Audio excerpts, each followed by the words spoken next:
When you want to be the best, you can't settle for the rest. For anything on iRacing, there's just one name you need: Makoni. With the launch of Makoni Entertainment and Makoni Competizone alongside Makoni Setup Shop, we now provide the best of the best in setups, paint schemes, coaching, broadcasting, and event organization. With cars across all 4 license classes, we have what you need to hit the track with confidence. Grab a subscription and save money while going fast at MakoniSetupShop.com/subscriptions. And remember, at Makoni Setup Shop, there are setups, but your victories.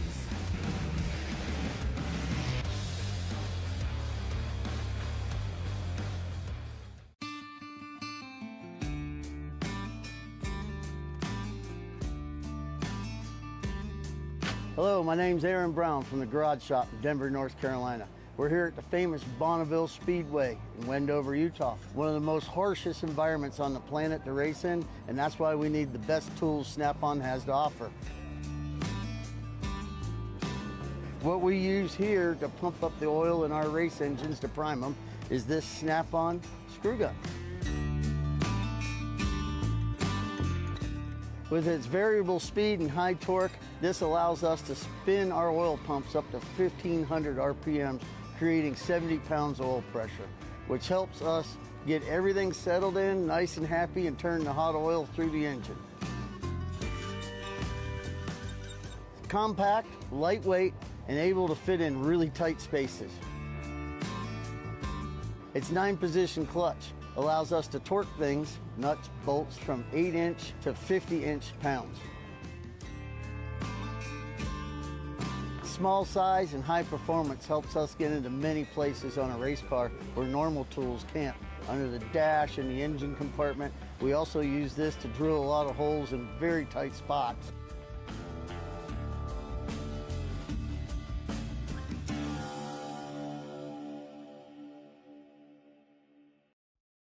Racing isn't easy, but experiencing it is.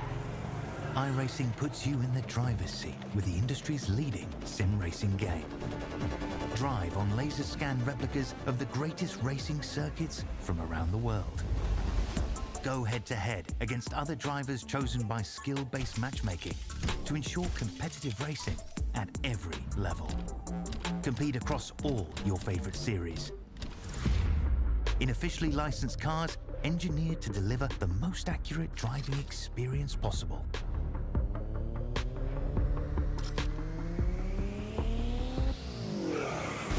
Join a race or host your own with players from across the globe.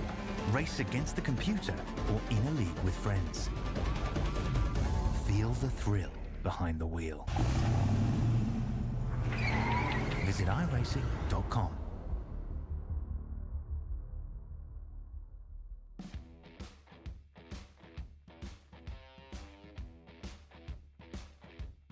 Over 3 months ago, the 12th season of the Garage Shop College Cup Series kicked off at Charlotte Motor Speedway, and tonight it will be the final race of what has been arguably the best season of CCS to date.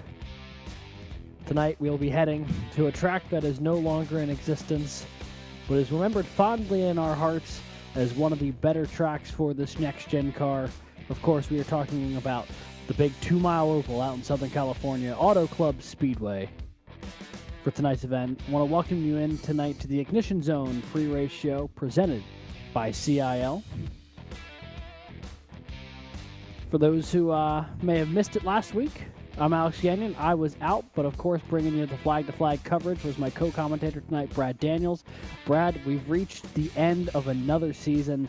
And you know what that means. Gotta get looking nice here for the final event of the year. But talk to us a little bit about how you're feeling coming into the final night of the season. It's taken a lot to get to this point, and now it's just going out there having some fun for one last time before the semester draws to a close.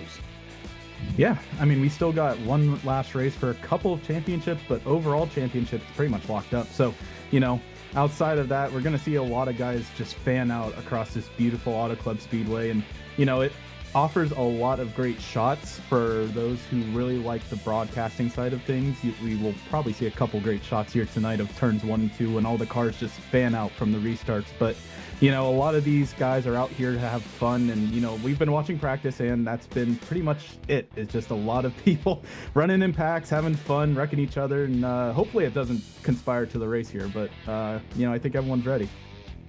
Yeah, I mean, it's one of those things, like, at this point in the year, the preparation may not be as high as it was. With this being the full season point setup, a lot of positions have been kind of locked in, although there are still some positions that are really going to be hotly contested here tonight. The gap between, I want to say it's like 4th and 8th, is like almost no points, which will be fascinating to watch kind of unfold here tonight. Of course, Daniel Nanny with a healthy advantage in the overall championship on his way to his first ever College Cup Series title, which will be officially crowned tonight. Ball State's also, I believe, first College Cup Series title to date as a program. So it'll be, or at least fun for them to be able to celebrate that. They've had a fantastic year between him and then Kelton Quick getting his first win. Speaking of first wins, though, you were obviously calling the race last week at Bristol, where we had another first-time winner. Talk to us a little bit about that. I mean, Edward Sanchez, basically from the onset of the drop of the green flag, just dominant last week at Bristol. Yeah, I mean, he's in, you know, that was kind of an understatement. He really did a great job every time, every restart. You know, he was the one controlling the field, getting those huge jumps and making his way, you know, really to get a huge gap every time. And we had a lot of cautions last race, but at the same time, it really seemed like whenever somebody got up to his back bumper, he was able to fend them off. And I think, you know, we had a couple of people try to get their way around. Nanny tried to get there, and the Whale both, you know, finishing on the podium, but both of those guys were fast. And, you know, everyone else throughout the field had a lot of calamity, and, you know, it ended up being a great race for, you know, a lot of short track racing here in the CIL. Yeah, and, you know, that makes another new winner this season. We've had, I think, 3 different first-time winners this year, if I believe. Garrett Vighton in the season opener, and then Kelton Quick at Daytona earlier this year. And Ryan It's Whitlock, been fun to watch. 4. Oh, yeah, 4. I completely forgot that he hadn't won yet. I kept thinking he won Watkins Glen last year, but he didn't. He had that issue late in the race. So 4, despite the fact that it's been such a dominant season from Daniel Nanny, it hasn't been like seasons past where it's like 2 or 3 people just winning every race. There's been one guy who's really been on it, and then a bunch of new faces who have won this year. 4 different first-time winners. Tonight could make it 5. Auto Club known for having some unique winners over the years. But let's take a look at the points here as they sit going into the final week of competition here in the Garage Shop College Cup Series. And, of course, Daniel Nanny up at the top of this thing. He is looking sharp. Going to coast it in for his first ever championship here in the Garage Shop College Cup Series. Healthy advantage over Clint Halterman and Jake Cummings, who are very much in a battle for that runner-up spot. What I'm really keeping an eye on, though, is that battle for 4th, 5th, and 6th. You see R. Muhammad Alif, Zach DeWale, Jared Kaler. 7 points separating 4th through 6th here. And then also, some contenders who are making a bit of a late charge here. Guys like Lucas Moody, Jason Wallet, who have really kind of come on here late in the season after some early season struggles, and they're putting together a really, really strong campaign. Brad, when you look at this top 10, what jumps out at you? Well, first off, I think Reese Bayham's had a great season so far. I mean, from the rookie, he's, you know, Auburn University has 2 cars in the top 10. It's a great showing for them. Ball State has 3. UNC Charlotte also has 2. And then, you know, I think outside of, you know, these teammates in the top 10, like you said, we have, you know, Jake Cummings, who's always been fast. He is definitely meant to be up at the top 10 at least. And, you know, Zach DeWale, we saw him, I think he's been really, really solid this past couple of races. He's been very consistently there at the end. And, you know, I think if he can try and get that 1 point up on Alif, then he might be able to jump up there to 4th, potentially 3rd, depending on how things go tonight, and 2nd, but I don't know, that would be a stretch. A lot of things have to go his way. Yeah, and that's the case for any of those guys, Alif, DeWale, or Kaler. I mean, hypothetically, they're not out of it to jump up to 2nd, but Clint and Jake would need to have catastrophically awful days for any of them really to make that jump. even at his narrowest point there with Jake Cummings or Muhammad Ali, that's almost 20 points, which is basically 20 positions. Unless one of them win here tonight, then it's still about 15. So tall order to try to jump into that top 3 spot, but still a lot of positions up to fight for. So it'll be time for us now to talk to our I would say esteemed panel, but I don't think this is the correct affiliation of folks for the esteemed panel. But we're talking to a few folks here tonight for the pre-race show. So joining us now in the booth, it will be Drexel's Jason Wallet, Clinton Halterman, and Nick Stockner. We're going to pull them in right now.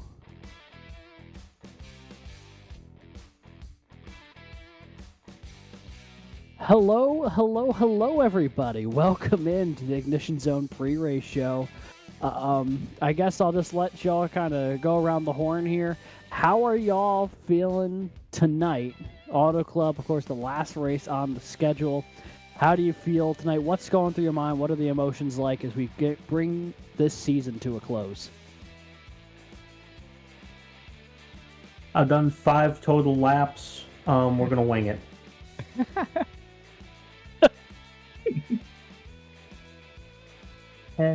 A little mixed. I mean, I happen to be here, just a little sad to have my career be ending so soon. And then, Clint, how about you? Yeah, I'm excited. The season finale's at Auto Club. It's a cool track. Should provide some good racing. Looking to hopefully bring home a good result. I want to beat Zach for alumni. We're basically with a point shaped out. Looks like we just gotta go winner takes all basically. So yeah, mission is beat Zach for that, so I can get the alumni title. And then going in the same order here, do you guys personally have anything going on into the off season here, or your respective universities? Anything big in the making that you guys can let us know about, or anything you guys are really planning for the summer? Any trips or anything fun? Well, I'm employed, so I still have my job to do. But a lot of people want to join OWR, so I've got a lot of driver applications to sort through. I got to look for a job, and I'm also working on senior design, which is going to be building a 30-pound robot to compete in Norwalk in 2 weeks, and I also got to help. Ooh, wow. Yeah. I also have to work on, rebuilding the Drexel Esports iRacing team after I leave. Also an incredible, and that's the thing, is finding that continuity sometimes can be very, very challenging. Clint, I have a feeling y'all might be in the same boat as well. Jared's graduating, which I don't know if leaves y'all with any active student drivers at this point. Might all be moving into the alumni category. Yeah, Charlotte's about to join the Old Farts Club too, I think, as a university. Don't think, Jared's our last. Actually, no, Caleb Winslow. He's at ECU. He did his undergrad at Charlotte, but he's coming back to Charlotte in the fall. So he'll be as far as I know, our only student Charlotte driver. But yeah, Jared's gonna be graduating, so we'll see what his plans are. We got to figure out. Hopefully this place that we're living at doesn't jack up our rent too much, so because it'd be nice to stay here, but we'll see. Jared and I will still be living together, and might be going to some different races. I know I'm going to be going to some of the Charlotte races during Coke 600 weekend in about a month. So, but yeah, I'm unfortunately I'm also employed, so yeah, I gotta do my job and stuff, which sucks, but it is what it is. But he's going to Petite. Yeah, I think I'm feeling pretty. I think I am going to go to Petite this year, so see these fellas in person. All right. Well, speaking of being employed, or in this case, maybe stepping away from stuff, Nick, obviously you've had the ability to serve as Cup Director here for the past several seasons. We'll say the past 4 seasons, if I'm not mistaken. Tonight being the final race you're kind of overseeing as Cup Director. What would you take away most from your time as CCS Director over the past couple seasons? Just the community. I have found a lot of good lifelong friends doing this. And if I didn't take on this job, I don't think I would have. So that's what I'm going to take away the most. Well said. Well said. Well, I don't want to take up too much of y'all's time. I know you got to get ready for qualifying here in just a minute, so we'll do shout-outs here. Jason, we'll start with you. Anyone you want to shout out here for the Drexel Esports program? Player to me, Drexel Esports' president, Michael James, my co-driver at Drexel, and everyone else at Drexel Esports, past and present. Also, my mom and dad for buying me all the stuff I use to race. Alrighty. Clint, how about you? Anyone you'd like to shout out here tonight? Yeah, I want to shout out, of course, all the OWR cars, especially the one and only Nick Stockner. It's been a big pleasure. It's been like, I guess, a year ago since he asked me to join the team, and really glad I did it. I was a little hesitant. I was always racing my own. I felt like I liked that, and then so joining a team, making a lot of friends over there and stuff. It's been great. So it's been nice to get to know everybody there. So I can't thank Nick enough for sending out the invites and letting me get to know all those great people. And then and shout out my mom and dad too, and my family and my sister and all my friends who've watched and stuff along the way. And of course, shout out to everyone who makes this league possible. And speaking of people who made this league possible, Nick, anyone you'd like to shout out here before you get ready for qualifying? I want to shout out once again my family. Baba, Nina, Mom, Mariah. My hometown paint scheme only made it 20 laps before we got wrecked out last week. So this week we're running it again at their request, and we're going to make it happen. I'd like to shout out all the guys at OWR. Drew, Clint, Christian, Kaylor, Brandon, DeWale, Hunter, Finnerty, Nordberg, Whitlock, folks. Yeah, we got a lot of people over there, but all of them, to me, all the guys who don't even race as much as they used to, we got quite ourselves a community over there. Some of my best good friends in this whole deal. They've helped me out, and I've helped them out, and we've built ourselves one heck of a team. I want to also shout out everybody who comes on the car every week to make it fast. Milliken Company, Daikin Applied America, Zynic Corporation, Whitehead Die Casting, Lowe's of Harrisonburg, Half Transport Incorporated, Opsy, NVIDIA. All the guys that come on that car every week make it go fast. And, if I haven't said it before, I'll say it one more time because I'd never get on the podium to actually go and say it to him. But I got to shout out my ball man. He's watched all 100 of these starts, and he asks all the time, can I get close and win one? And haven't gotten close yet, but we're going to try tonight. We're going to see if we can do it. Well, best of luck to you as well as you two, Clint and Jason, all three of you. Enjoy the drive here tonight to wrap up another season. Best of luck in qualifying. And, in a perfect world, maybe these are the same three people we get to talk to at the end of the night. Who's to say? One can only hope. All right, fellas, best of luck this evening. Thank you, guys. Thank you. And that was Jason Wallet from Drexel University, Nick Stockner from Clemson, and Clint Halterman from UNC Charlotte. That is the panel that we had the opportunity to chat with tonight. For some of them, for one reason or another, maybe their final start here as a full-timer for CIL or full-timer in the student division or stepping down from an admin role here. Folks that we just wanted to have an opportunity to talk to briefly before we get going for the final race of Season 12. Can't believe it's already here, Brad, but I guess we're going to take a quick step away. When we come back, it will be the start of tonight's race, the flag-to-flag coverage of tonight's event, the Soaring Eagle Esports 200, presented by Tamet Esports, will be coming up right here at Auto Club just after this.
We've watched over 3 months of incredible stock car action here this season in the Garage Shop College Cup Series.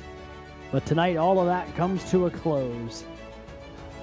From the virtual Auto Club Speedway out in Fontana, California, it is the CIL Garage Shop College Cup Series presenting the Soaring Eagle Esports 200, presented by Tammet Esports. This is the final race of the Season 12 calendar. And for the 14th points-paying time this season, we're getting ready to fire them up to run 200 miles, be 100 laps. It's going to be an absolute joy. Thank you so much for joining us here tonight. Can't thank you enough. Whether this is the first time you've tuned in this season or the 14th time, 15th if you count the Clash, we can't thank you enough for being here. I'm Alex Gagnon. Joining me once again, as he has all season long, Brad Daniels. Brad, here we are once again at the conclusion of another season, and I have a feeling tonight might be a bit of a bittersweet one for a lot of drivers. Already several drivers who have announced this will be their last time either as a full-time student driver here in the CCS or perhaps taking a step away at the end of the season here. Either way, I have a feeling it's going to be a bit of a swan song for several drivers in the field tonight. Yeah, and you know, it's great that here in the CIL, for those students who are graduating, they don't have to stop their careers. You know, they can stay as an alumni within the series if they choose so. But for those, you know, obviously making the choice that this is their last race, I think Auto Club is a great race to go out on for a season, for a career, for anything really. This track provides so much freedom, so much, you know, just action. And you know, these guys, all these athletes, alumni, everyone involved have put their heart and soul into this season. And, you know, to leave it out here in Fontana, I can't think of a better way. You know, there's not many tracks that can really give you that much freedom as Auto Club tonight. Yeah, and that's part of the beauty of it. There's a reason that we keep coming back here season after season. There hasn't been a season that this track hasn't been on the schedule since season 6. And then you have to go all the way back to season 2, time before that. I mean, there's a reason that it just keeps coming up in rotation. It has never failed to put on a good show, especially here in the CCS. And I have a feeling that we're going to see a lot of fun action happening tonight, especially with it being the last race of the year. I have a feeling a lot of drivers are going to really let it all hang out to try to pick up a win here in the season finale. And maybe we'll get a situation like we did last year where, you know, Brandon Schulenberger got his first ever win in walk-off fashion at the tail end of that year. Perhaps we see something similar tonight. There's been already several first-time drivers, as we talked about in the pre-show.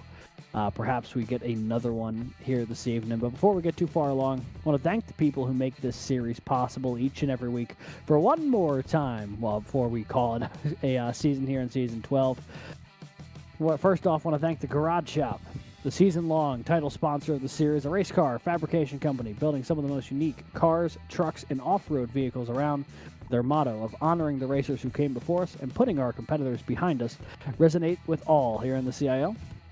You can check them out at thegarageshop200.com. That's thegarageshop200.com.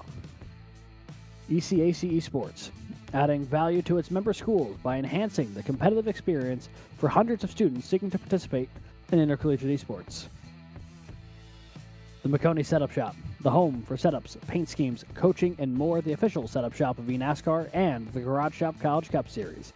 You can visit McConeySetupShop.com today to subscribe. That's McConeySetupShop.com.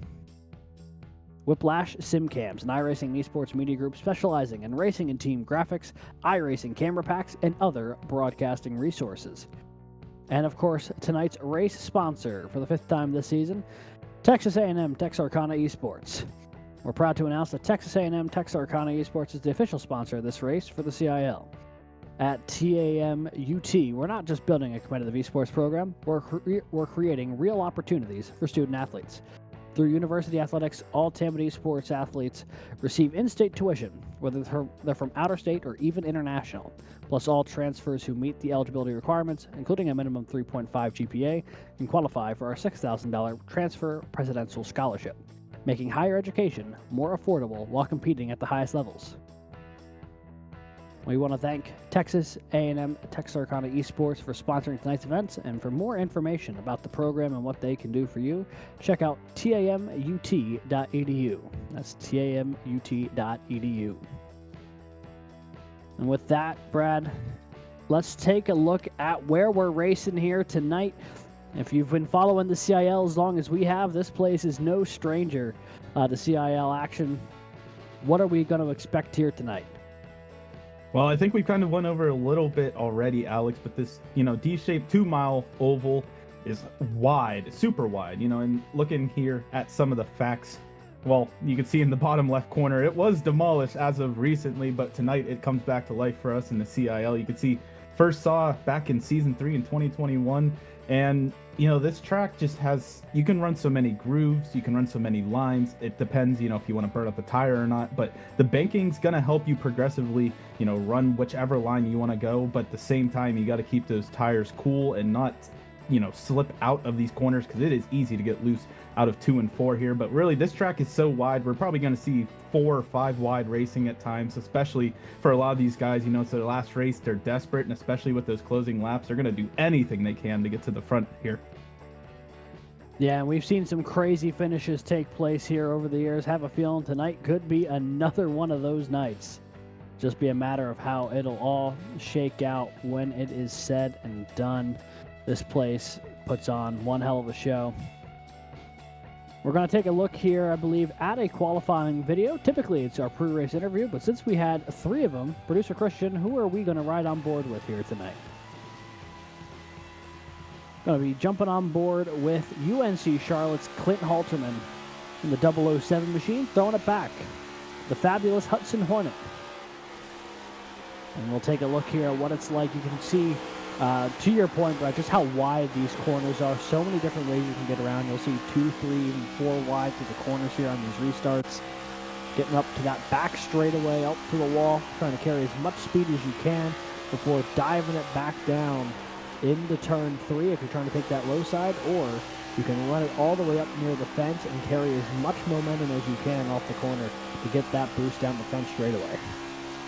Yeah, and technically, since this isn't restrictor plate, draft isn't necessary, but, you're just hanging it all out there the entire race. You're going to have to try and stay within some sort of groove behind some people to get that pull down the front and back stretch. So we'll see a lot of conga lines, but at the same time, a lot of 3-4 wide action, especially on these restarts. So I think we're in for a lot of action here, Alex. That we are. And with that, I believe it is time for tonight's starting grid, your pole sitter for the final race of the season. It'll be Converse's Jake Cummings with a 39.327.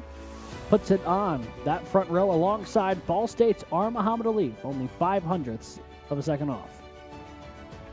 Zach DeWale from St. Clair College will roll off in third, and the Strip Weathers throwback alongside the Lightning McQueen throwback there for Ryan Whitlock in the 81 machine from Alabama Huntsville. Fun to see those 2 cars line up alongside each other on track. Jared Kaler making his final start in the student division here tonight for the UNC Charlotte, rolls off 5th, alongside Clint Halterman from UNC Charlotte, who we talked to in the pre-show. Drew Williams and the Chick Hicks throwback will roll off 7th in that 100 machine for Clemson. Brandon Schulenberger rolls off in 8th for Wingate. And rounding out your top 10 on the starting grid, it'll be Auburn's Reese Bayham and the University of Colorado Denver's Brennan Lyman. In row 6, we have Keegan Cowlick from St. Clair College. 2 is outside North Carolina State's Matthew Norberg. Starting in 13th, we have Lucas Moody from Ball State University. 2 is outside the 124 of Nick Stocker from Clemson University. In 15th, we have the overall points champion Daniel Nanny from Ball State, starting 15th. And in 16th, Ethan Decatur from Valparaiso. In row 9, we have Ricky Paz from East Carolina University. 2 is outside Cade Corbin from the University of Alabama, Huntsville. And rounding out your top 20, Kelton Quick from Ball State. 2 is outside Michael James from Drexel University. Rolling off in row 11, it will be Clemson University's Andrew Burrell alongside last week's winner, Baruch College's Edward Sanchez, who picked up his first career CIL victory last week at Bristol. Nathaniel Crone rolls off 23rd here tonight for the University of Toledo. Nick Henley for Ball State rolls off in 24th. Jason Wallet, who we got to talk to in the pre-show, rolls off 25th here tonight for Drexel University in his final start as a student. Alex Finnerty rolls off 26th for UNC Charlotte. Robbie Hotchkiss rolls off 27th for New England College. Logan Smith from Auburn to his outside in 28th. And row 15 here tonight will be the 11 machine of Carter Copini from Paul Smith's College, alongside Grant Schiller from St. Clair. Starting in 31st, we have Jacob Martin from Belmont Abbey College, and to his outside, Jack Wilson from the University of North Georgia. In the 88 is Roger Primo from Paul Smith's College, starting in 33rd. And 34th, Caleb Winslow from East Carolina University. And rounding out your field tonight, Zachary Hill from the University of North Georgia. So 35 cars going to get ready to go to work here tonight from Auto Club Speedway. A couple of new faces making their way in here toward the tail end of the season, but a lot of faces that we've had the privilege of watching all season long, some for seasons long. You can see the previous winners. It is a long list here just because of how often the CIL has come to Auto Club Speedway. Folks like Ryan Fenty and Sean Campbell, Robbie Vrabel back-to-back, Clint Halterman, Logan Clampett, Jake Cummings, John Hagan. A lot of big names, a lot of multi-time winners in that field. Actually, the only driver in that group not a multi-time winner, I believe. I was going to say Ryan Fenty, but I actually think he has too. So everyone multi-time winners here in the College Cup Series. Winning here, I think, makes a real statement about just how you stack up compared to the rest of the field with the level of talent who has won here before. And, this season's had a lot of first-time winners, but, with what you just said there, we might not see a first-time winner here in the season finale, but maybe, just maybe, we'll have someone pick up their first and maybe last ever win in the CIL. Could be a moment of either jubilation or maybe a bittersweet. We'll have to see, but we are so excited for the action that's about to unfold here. The cars lined up on pit road, just about ready to go. Track conditions and race analysis up on your screen. Little night race action here tonight. A cool 78 degrees means the track temp of 79 is going to be nice and chilly for those tires here this evening. 100 laps for 200 miles around this 2-mile oval. Pit road speed 55 miles an hour. 5 sets of tires available over the wall. Estimated fuel window of about 40 to 45 laps. You should expect drivers to come down pit road at least twice, but if the cautions fall the right way, you'll definitely see them stop for tires more often than that.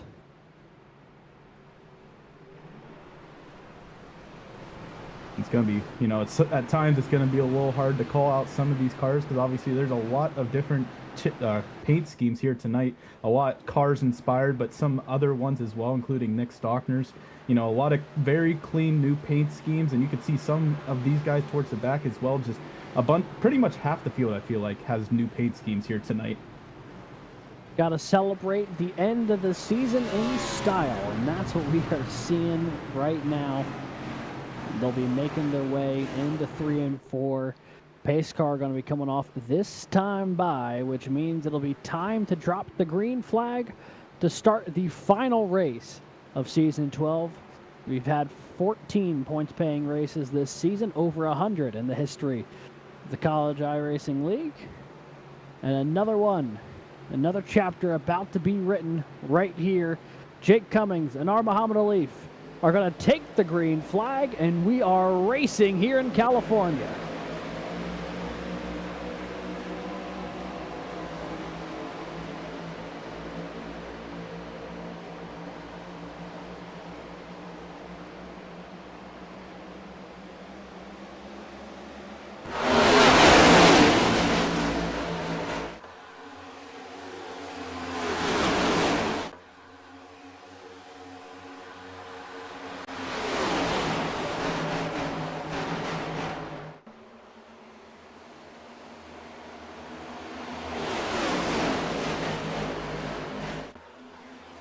coming to the line here to round out lap number 1.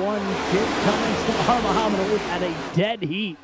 Door to door across the line. Zach DeWale looking to insert himself into the battle as well. He's all over the back bumper of the 95 into turn 1. And here comes Clinton Halterman down to the low side.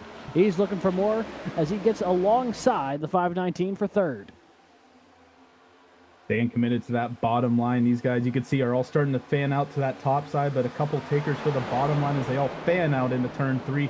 Too wide for the majority of the field. And you can see now Jake Cummings is under a little bit of pressure from Zach DeWale as Muhammad Ali, Ryan Whitlock, I thought almost got together, but Whitlock is going to use that power of the outside and able to push the 519.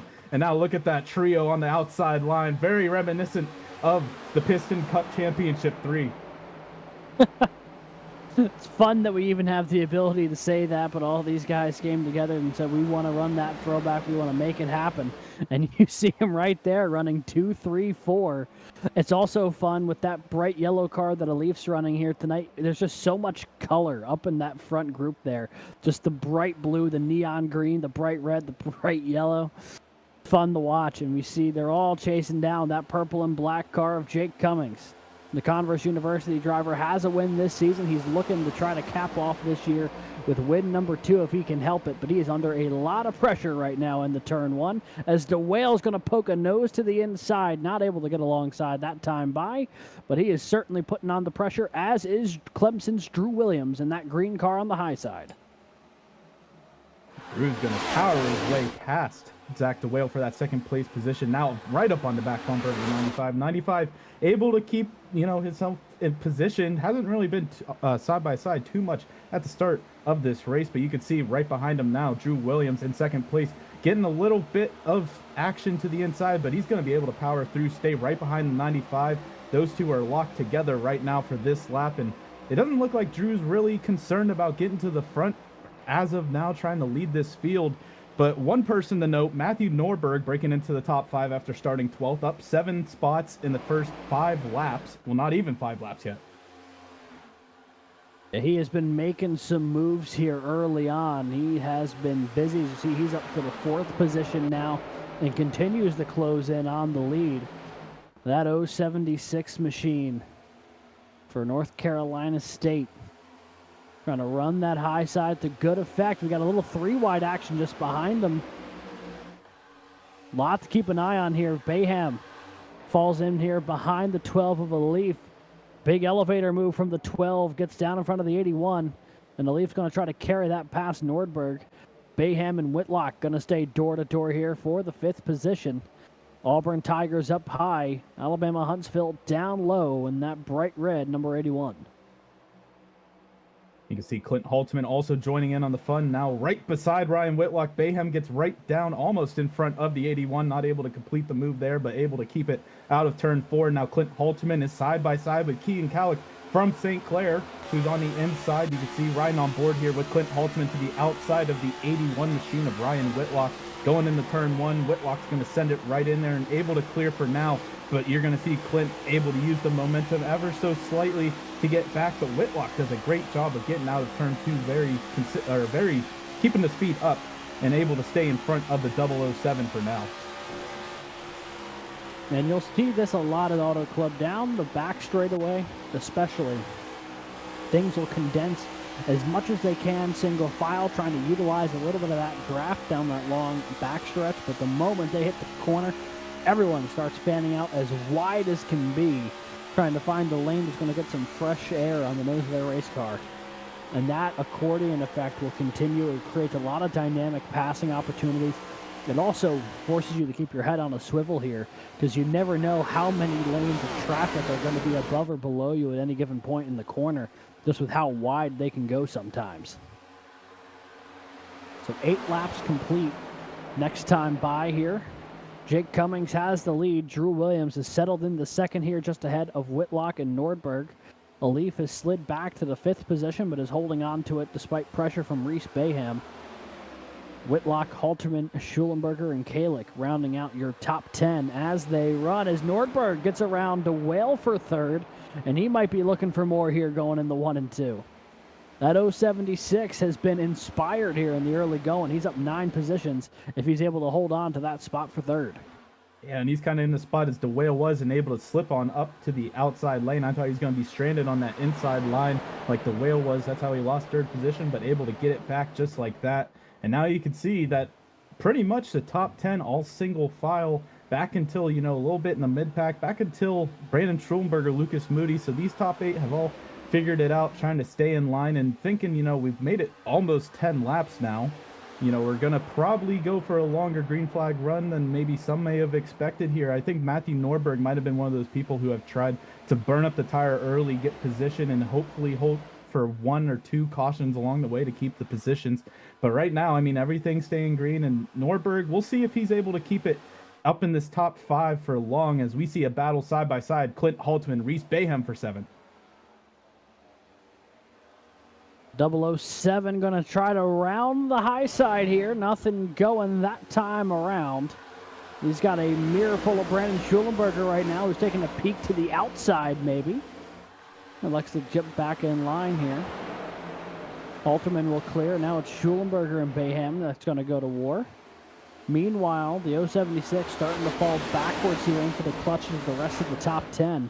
Nordberg starting to slip just a little bit. He's fallen into the clutches here of a Leaf, who's taking a look to the inside. And he's got Whitlock and Halterman just behind them. DeWale and Williams also side by side for second. This is the point in the run where if you didn't take care of your tires in those first couple of laps, you're going to start to notice the consequences of just a little bit. It may not be anything too crazy, but it will be enough to just not get the power down quite the way you want. And we might be seeing that a little bit here with a couple of these cars in the top 10 versus a few folks who may have sat back a little bit, tried to save their stuff, and are going to work their way back to the front, which might be what we're seeing right now with the 12 of our Muhammad Alif, who is closing in on reclaiming that 4th spot.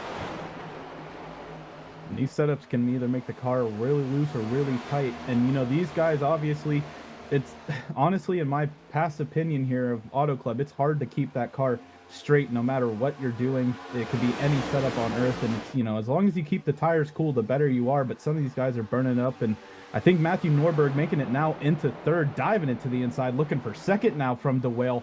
Some of those guys might treat a little worse later in the run, but right now it's not gonna matter as Matthew Norberg is powering down the inside. He's got support from the back of Zachary DeWale trying to push on through down to 2nd, riding on board here. You can see that 100 to his outside now, looking for the lead on the 95. And he just about got there that time around. He still has a nose in there. Here comes Drew Williams, just emerging from the right side of your screen there. Give a massive push to the 95. He had a lot of momentum and wasn't sticking around to find out what would happen. Here comes the rest of the field just engulfing the NC State car, as now 5 or 6 cars have gone by.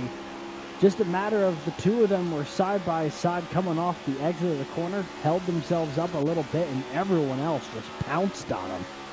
As Nordberg now trying to hold on to any semblance of the lead group here as they all went roaring past.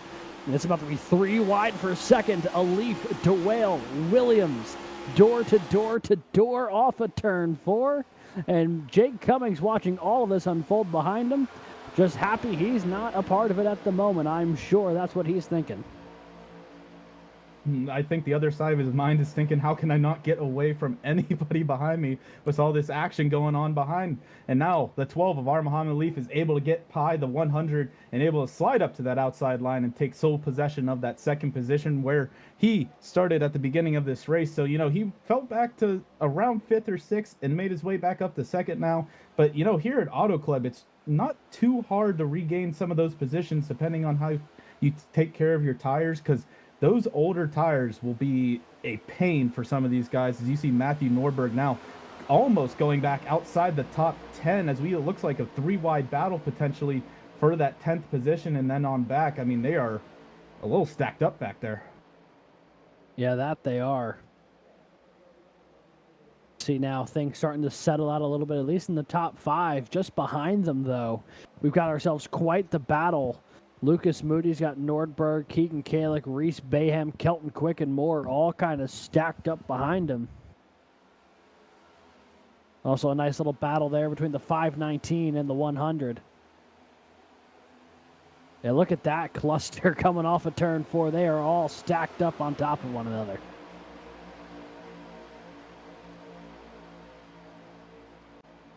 Man, oh man. I mean, this is some really good racing here, just beginning of the race. I mean, these guys are doing a great job of keeping themselves clean, but also at the same time giving us a great view of some of these battles you can have here at Auto Clubs. You can see now it looks back until about the top 25, oh no, 22 it looks like, are within this little pack here, and then everyone behind strung out a little bit. The momentum kills you. If you're further on back, you can get a gap, lose out on that draft, and then it seems like almost reminiscent of a restrictor plate track, because you have a hard time to try and get back up there without absolutely blowing out the tires, or really just doing something desperate to get back within a second of each other. As these guys, you see Muhammad Alif peeking to the outside of the 95 here, but right now that 95 is on rails and he is able to keep it in front of the 12, a little bit of gap, but obviously the draft's going to keep everyone behind there in the contention. So they will continue to string along here. Next time by, they'll be taking lap 19. Jake Cummings from the pole has been able to stay out front each lap of this race. His lead, though, has never been more than 0.2 of a second. And right now, that gap is closing in once again. Muhammad Alif right in his tire tracks. And he's going to take a lane to the inside, looking in the one. This might be the move right here. He got a good look to the inside, just not able to make it stick. Cummings too strong on the outside. And he's going to be able to hold on to that lead down the back straightaway. Williams, DeWale, Schulenberger rounding out that top 5 right now. But the 95 doing a good job controlling things from the front of the field, trying to force the cars who are trying to take the lead from them into a spot that they are not going to be able to make that move that easily. That said, though, wouldn't tempt fate too often, because Muhammad Alif got really close that time by, and the moment that 12 gets fresh air, I've got no doubt he's going to set sail.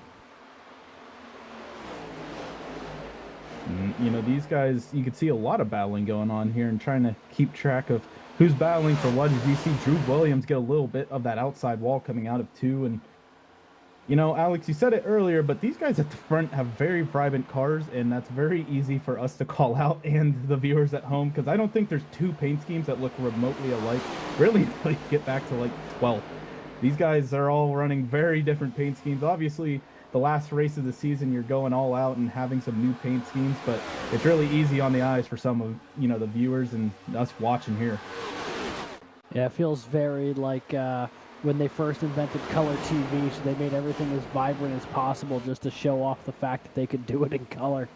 That's a little bit of what we got going on right now, and you know, we're chugging along right here, already a fifth of the way through this one, and this is that point in the race where, you know, some of these cars, I think, may be finding that they're not handling as well as they were earlier in this event. Here comes Clinton Halterman, starting to work his way up through the field. Oh, up into the wall there was Schulenberger. Chased it up the hill a little too much. Looks like his car is going to be in one piece. You got to be careful, though, how often you hit the wall there out of 4. It's so easy to do, but it's also so easy at that angle to break a right rear toe length if you're not careful. We'll jump on board here with the Wingate driver as he's watching this battle for 4th unfold in front of him. It is getting tense up just there. We'll see if he decides to go under. Nope, he's going to follow him right on through. Closed right up to the back bumper of Zach DeWale. And he's going to try to make something happen here off of 4. It looks like he's going to have a good run forming. Where is he going to take it all the way down to the apron? Down below the 519, down below the 100, and he might be able to pick off the 007 while he's at it. And right nice now, little move there out of 4. Yeah, these top 2 are loving this battle right now, because even though they're only now 0.3 of a second in front of these 2, you know, if they can even get to about 8 or 9 tenths away, is now it's a 3 wide. Oh, I thought it was 3 wide for a second. Ryan Whitlock came into the picture real quick and is now battling it out for 4th place on that lower line. You can see the rest of these guys behind are also joining in on the picture, but well, as much as I said those top 2 were going to break away, Clinton Halchman staying within 0.2 of a second of those guys, so they're not going to be able to get away for long. But right now, the battle's between the 81 and 7 for 4th. As you see, dead at the line, nose to nose. These guys are keeping the momentum up.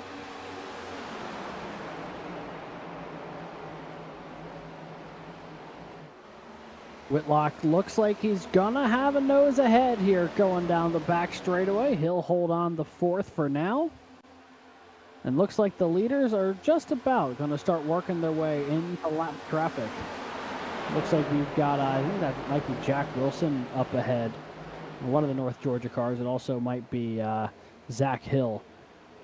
But we are going to take a quick step away here as racing will continue here from Auto Club. We'll be back in just a moment with continued coverage of tonight's event, the Soaring Eagle Esports 200, presented by Tammet Esports. We'll be continuing just after this.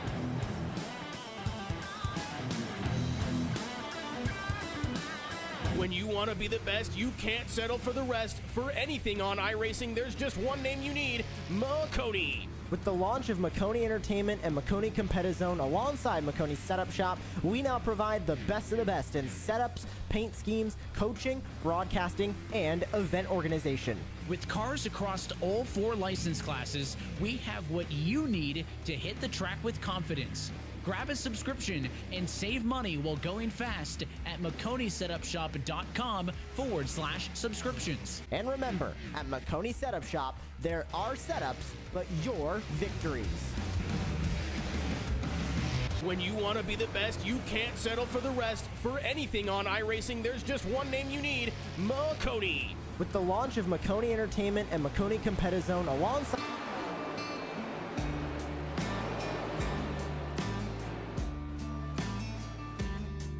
Hello, my name's Aaron Brown from the Garage Shop in Denver, North Carolina.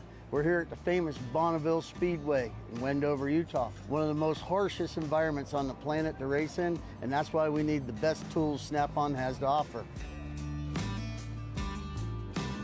What we use here to pump up the oil in our race engines to prime them is this Snap-on screw gun. With its variable speed and high torque, this allows us to spin our oil pumps up to 1,500 RPMs, creating 70 pounds of oil pressure, which helps us get everything settled in, nice and happy, and turn the hot oil through the engine. Compact, lightweight, and able to fit in really tight spaces. Its 9-position clutch allows us to torque things, nuts, bolts, from 8-inch to 50-inch pounds. Small size and high performance helps us get into many places on a race car where normal tools can't. Under the dash and the engine compartment, we also use this to drill a lot of holes in very tight spots.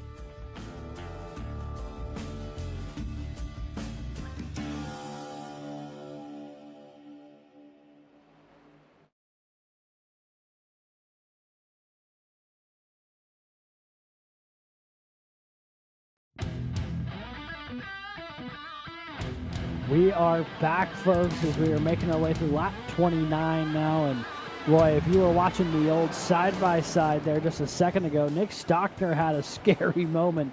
Got tagged when he was running up in 7th, had to make a massive save off of 2. The entire pack there had to scatter to avoid running into him. And somehow we stay green, and he still stays in this big group. He's now running back in the 16th position.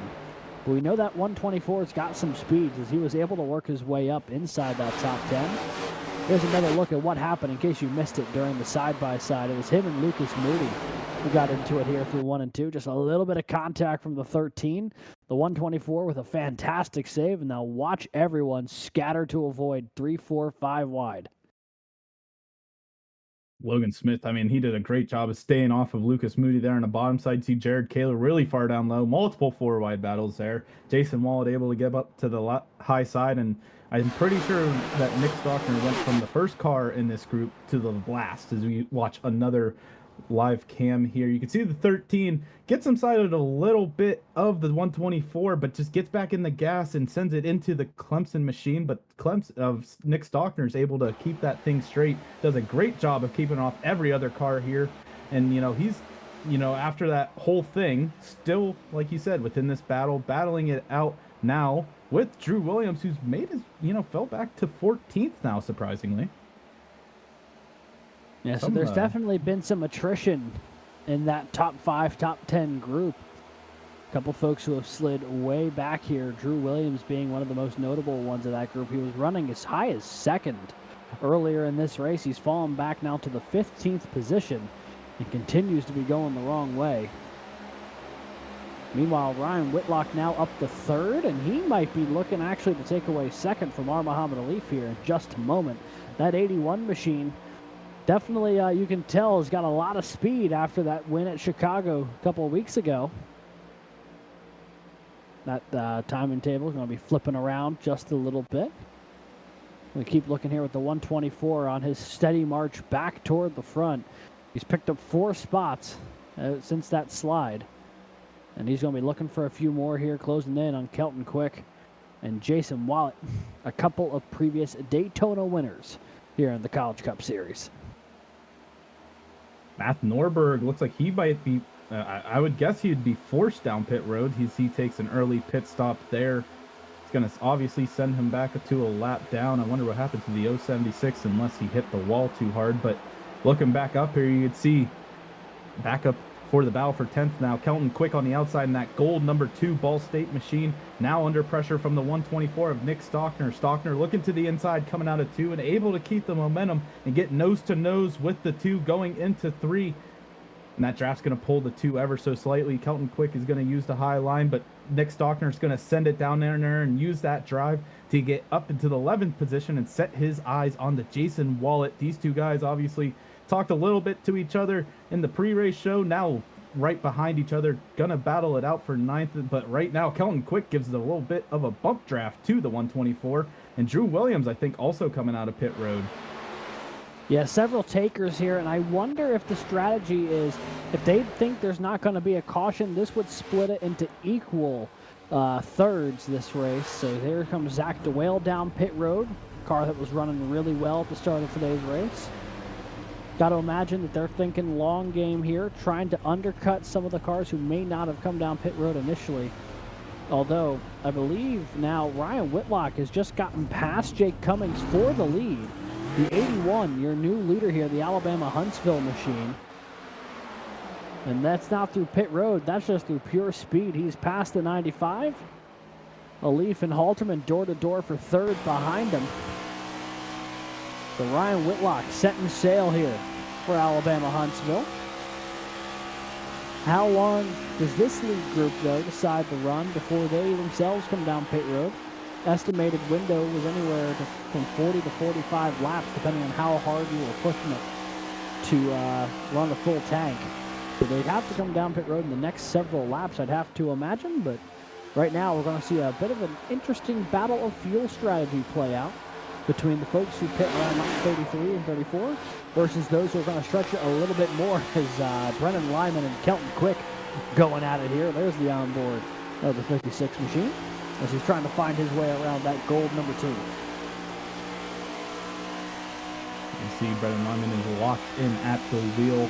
The University of Colorado Denver machine is trying to get around this gold car. As you can see, there's a huge gap now up until Nick Stockner in 9th. So these 2 are basically just trying to battle it out to stay in front of the rest of this pack. But, you know, for these guys further back in this situation and a little bit further back, you might consider coming down pit road a little early. You saw Drew Williams, Matt Norberg be some early takers. They're definitely going to be burning some hotter laps. As you see Jason Wallet, Andrew Burrell battling it out behind them. We got a 2x2 battle here going into turn 1 as they, I thought ever so slightly might have touched going in the 1 there. And you can see Drew Williams just powering it through, making it 3 wide. And you can see how those fresh tires just eat up these guys. The lap times fell off about 1.5 seconds to 2 seconds between the start and end of that run for Drew Williams. So you can see on the fresh tires, he is just blowing past cars who have yet to come down pit road. That said, though, with so many cars who have yet to make the stop, the 100 still has a ways to go before he'll cycle back around onto the lead lap, as Whitlock, Halterman, and Cummings continue to log laps up at the front of the field. But you can see every time, if you are a car who has yet to come down pit road, if you see a car on fresh tires blow past you with that level of ease, that is immediately a warning sign, in my opinion. Like, all right, well, it's probably time to come down pit road soon. As you can see the gap there, he is making 1 second a lap, even going through traffic. on the race leader right now, Ryan Whitlock, on those fresh tires. Yeah, and that's it's a high risk, high reward type of deal for these guys taking the undercut. You're trying to just use all of the tire you can while all these guys are on the older tire, and you're going to get that advantage when they take the go to pit road. You're going to have a huge gap, but at the same time, these guys, whenever they take their tires, they're going to be a lot faster than you. So Drew Williams is going to have to try and prepare and take keep control of his tires, and try to make himself stay in the lead as much as possible. Because right now, I think just simulated at least wise, he's probably got the lead right now with how much he's gaining on the rest of these leaders. As you just see him just breeze on by Jared Kaler, Logan Smith, and just everyone else in this little conga line. Yeah, it's not even really that much of a battle right now for the 100, optimizing on those fresh tires, but continues to wear out that new set while the leaders are on the old one.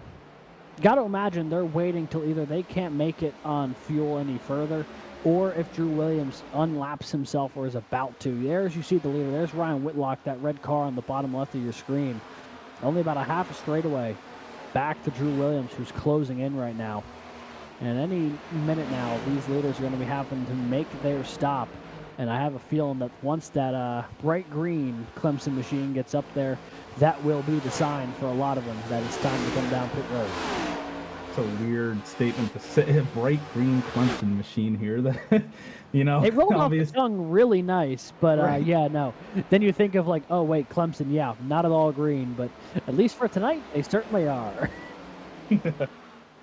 And obviously you can see Drew now joining in, and he's about to pass these top three.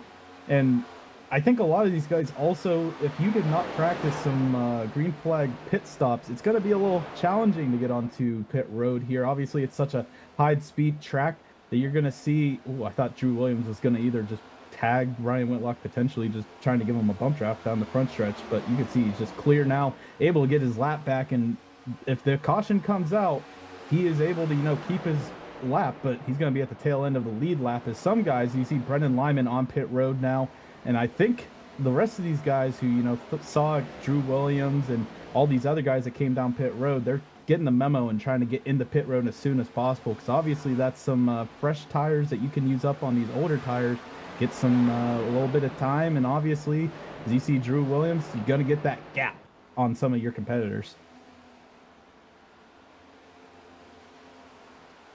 So more takers for pit road deeper in the field, but the original lead group continues to stay out. We'll take a look what happened deeper in the field. This is Zachary Hill, the North Georgia driver, was trying to get on the pit road. That left front looked already pretty significantly damaged for the 6. Not sure if it was something before he was able to make it to pit road or not, but he certainly looked like he may have made contact with something before that. So he'll continue to get work done on that machine. There goes Grant Schiller into his box. And as for the cars out front, Whitlock, Halterman, Cummings, they continue to run 1, 2, 3. No signs of them coming down pit road yet. The estimated fuel window, though, has them having to come down pit road in the next couple of laps at the absolute latest. So we'll keep an eye on that as it develops. Halterman now going to maybe take a run at the 81. This is for position. This is for the lead and could be integral for positioning on how they get down the pit road. Halterman going to try to take a dive here on Whitlock going into 3. And those older tires, we'll see if Clint's going to be able to make the move. You see him riding on board now with the 007, keeping it to the corner panel of the 81 as they roar down the front stretch. You can see Clint has to shift here on the front stretch. He's clicking down in the 4th gear and clicking up in the 5th, it looks like, on these straights. And then you can see he shifts down in the 4th going into the turns. And obviously with these older tires, obviously, he might have stayed in 5th at the beginning of this run, and as time gone on, the car is obviously a little harder to handle and obviously a little slower. That can get you back down in the 4th gear. And I know some of these guys might prefer, obviously, keeping it in 4th gear throughout the turn, and then once you get on the straight, trying to figure out, 4th, 5th gear in these long runs. But obviously right now you can see Clint is able to make that move, and it's right now a 3-horse race for this top 3, and then Muhammad Ali almost 2 seconds back, along with Jared Kaler rounding out your top 5. And the field pretty far, compelled here. It's not really too close outside of this top 3. Yeah, they're not letting each other get away here, but this is the 3rd different leader we've had today. This time, Trent Halter will be leading some laps. Whitlock, Cummings, Alif, Kaler, your current running top 5. Very notably, as far as how they run at the moment, some of the cars who had already come down pit road, like Zach DeWale, currently scored in the 20th position now. So, about anywhere from 15 to 20 cars yet to make their stops. And as we make our way now onto lap 47, I do believe that the information we received at that 40 to 45 lap fuel window might be slightly outdated. It might actually be closer to 50. And if these guys can stretch it past lap 50, that suddenly changes the complexion of this race on its head, because while the folks who are going the 2-stop strategy are going to be able to really make good time on their fresher tires, if these guys can make it in 1 stop, that really is going to throw a wrench in the plans, because that's so much less time you have to spend on pit road than the cars who are doing the 2-stop strategy. And I mean, for right now, I think Drew Williams is hoping for a caution after everyone pits, so that way he has a position and can pit and try to stay similar to these guys on these fresher tires whenever they come down pit road. But, contrary to everyone that watched Bristol last week, we have a very clean first half of the race, which is promoting a lot of different strategies as we've seen. And now we see the battle for 4th as Jared Kaler has made his way through the field. That 58 is coming right now. And right now he got past the 12 of our Muhammad Alif. And, these guys, I think, that really stayed out and kept their tires cool are benefiting. As you say, Jake Cummings now going into pit road. He had a lot of issues getting down the pit road. If we could watch that back there, producer Christian, that car nearly looped itself. It's a 95, tried to get down the pit road. The pole sitter had to really try to slow that thing down, but he is into the box here from 3rd place and looking to get a full top off of fuel and tires just before the halfway mark. And I believe it was when he was coming off the racing surface, if we could go a little further on back. Unless my brain is mistaken, I think he gets a little loose out of here. Nope, all right, perfectly settled. I just am blind, I suppose. But that is A-okay. That's what happens when you're watching the battle for the lead and you see someone pit further on back. So Jake Cummings very cleanly through his box, and he is down and away back into the 19th spot. And you could tell the 95 at least practice it a couple times going down pit road on green flag runs, as you see a lot of the field now going down pit road, including Ryan Whitlock, our Muhammad Alif, Andrew Burrell, Nick Stockner, all in the pits. And you can see a couple of guys who are benefiting from that. Drew Williams now is getting past all these guys, obviously making his way up through the field on that timetable on your left and breaking his way into the top 10 now, and is going to probably have a virtually humongous lead. But he, at this point, has about a 16 lap tire gap compared to the rest of the field. I mean, there's probably only 4 or 5 guys that can really, relate to what his situation is right now. But you could see all these guys rolling back out of pit road. You saw Jake Cummings breeze on by Ryan Whitlock. So that's just how much of a gap you can have gunning on these fresh tires just 1 lap earlier. And also, don't know if these guys got on the pit road as clean as Jake did. But these guys, obviously had a little bit of probably surprised to take the screen flag stop.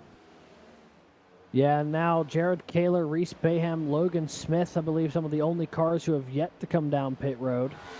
And they will have to be doing so probably this lap if they haven't already. And now Jared Kaler down pit road, Reese Bayham, Logan Smith as well. So they have all made their stop here on lap 51. Critically for those 3, that is past the halfway mark. They should be able to make it to the end of this thing if it stays green on this stop.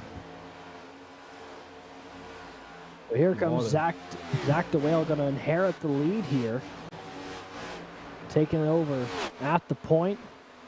That being said, he's going to have a little bit of company there. He's got North Georgia's Jack Wilson, Nathaniel Crone from Toledo just behind him.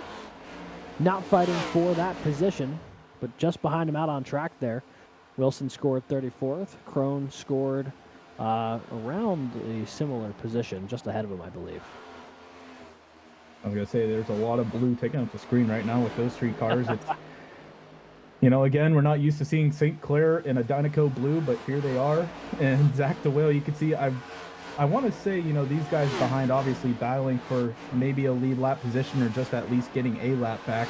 And obviously, you can see on your left here, Zach DeWale and Drew Williams, Matt Norberg, those three guys, along with Keegan Kallick, all coming in the 30s. And right now, they're got at least 6 or so laps. Oh, you can see, I think that was Jack Wilson who hit the wall pretty hard there. But, these guys all have to try and keep these tires sane. They can't make it to the end, obviously, with fuel, as we've already talked about. But one person also to note there, Nick Henley up 15 positions pretty well. And Jacob Martin up 19, Logan Smith up 13, and Matt Norberg along with Grant Schiller up 9. So a lot of these guys either benefiting from strategy call or organically making their way through the field, doing a great job at it at the moment, through really the first half of this race.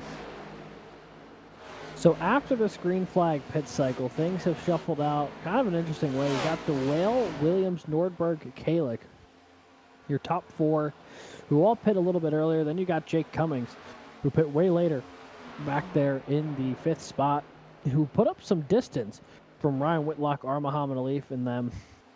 And then you got folks like Jared Kaler and Reese Bayham, who are 11th and 12th, but on the freshest tires of anybody in the field in that top 15, top 20 group.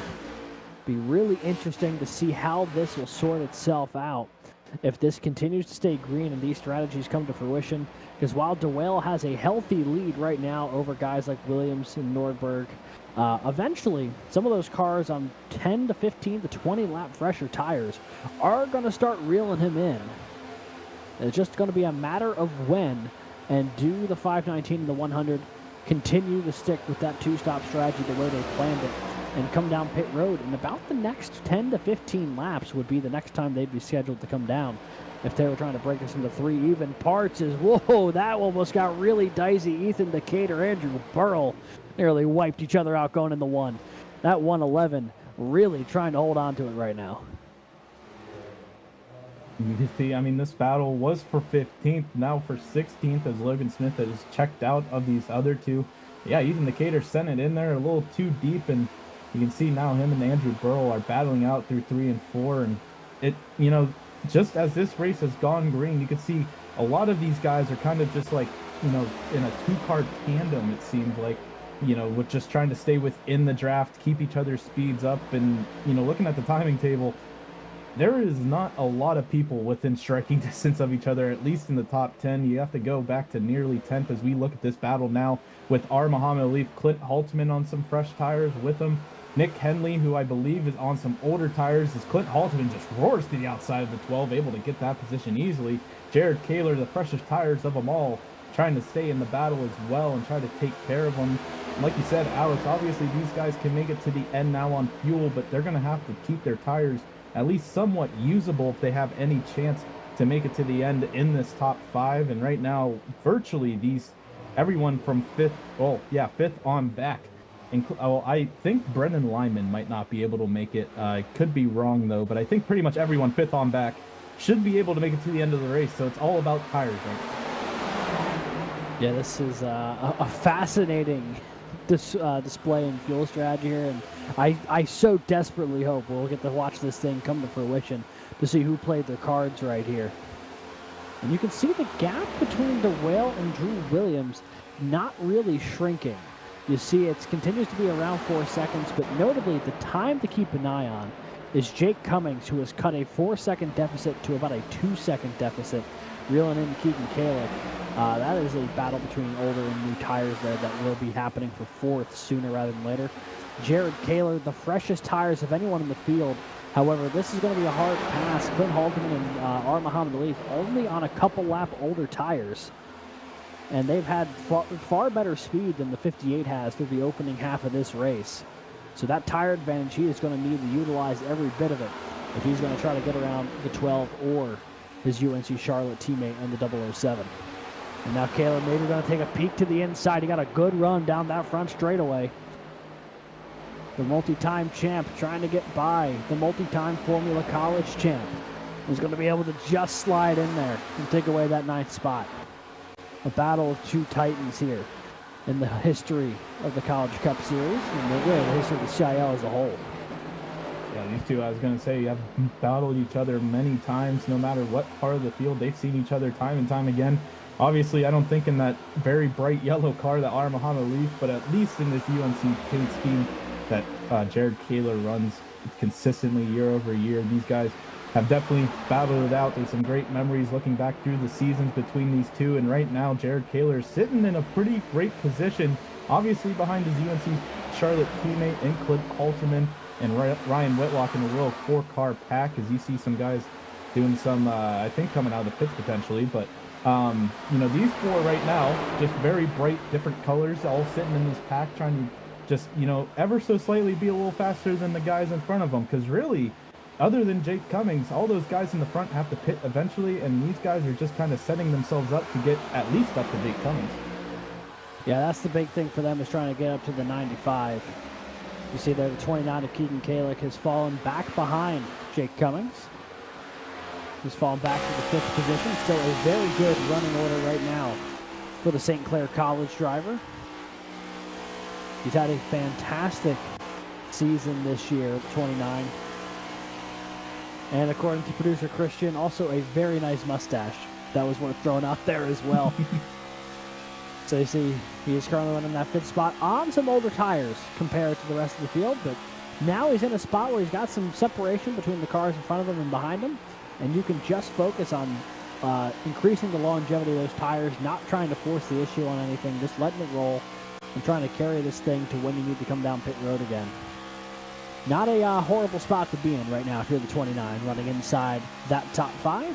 One of 2 St. Clair College cars in the top 5. The other, of course, being current leader Zach DeWale, who continues to chug away up at the front of this field. Now 4.5 seconds clear of Drew Williams. But that is not the car that the 519 has to keep an eye on the relative. That car he needs to be keeping an eye on is that 95 in 4th place, who is now within about 6 seconds of the lead here on lap 63. And I mean, right now, it's clear skies for Zach DeWale. He has absolutely no one in front of him, no dirty air, nothing to really worry about. At least, you know, he just has to keep hitting his marks and do everything he can, and maybe hope for some sort of caution at some point, because obviously he's going to need something to stay within this top 3. And right now, the alumni are showing out, as the top 3 are all alumni, followed by 3 more students, and then Clint Haltman currently leading the alumni division. But we talked, you know, there's a great battle going on throughout the alumni division, and Zach DeWale also included in that battle with some of these other guys. And, you know, it's kind of hard to, you know, disregard, you know, some of these alumni battles, as Jake Cummings is able to get by Matt Norberg. Just saw that in the timing table. And looking here now, Ryan Whitlock slides on back into 9th after getting passed by the UNC Charlotte teammate. So that dynamic duo right now making some leeway and getting past Ryan Whitlock, and now setting their eyes onto something further, as they have about 5 seconds to try and get to Brennan Lyman and some of these other guys that are on older tires. All right, folks, you know, reach for those volume dials for a little crank it up action here. You're watching the Soaring Eagle Esports 200. We're going to get loud for the next couple laps.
We are back, folks. Hope you enjoyed hearing those engines roar. We had a couple of cars come down pit road, notably the two cars running first and second.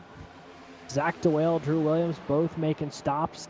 They are committed to that equally gapped two-stop strategy here today. So they're going to fall toward the back and going to try to work their way up on fresher tires once again.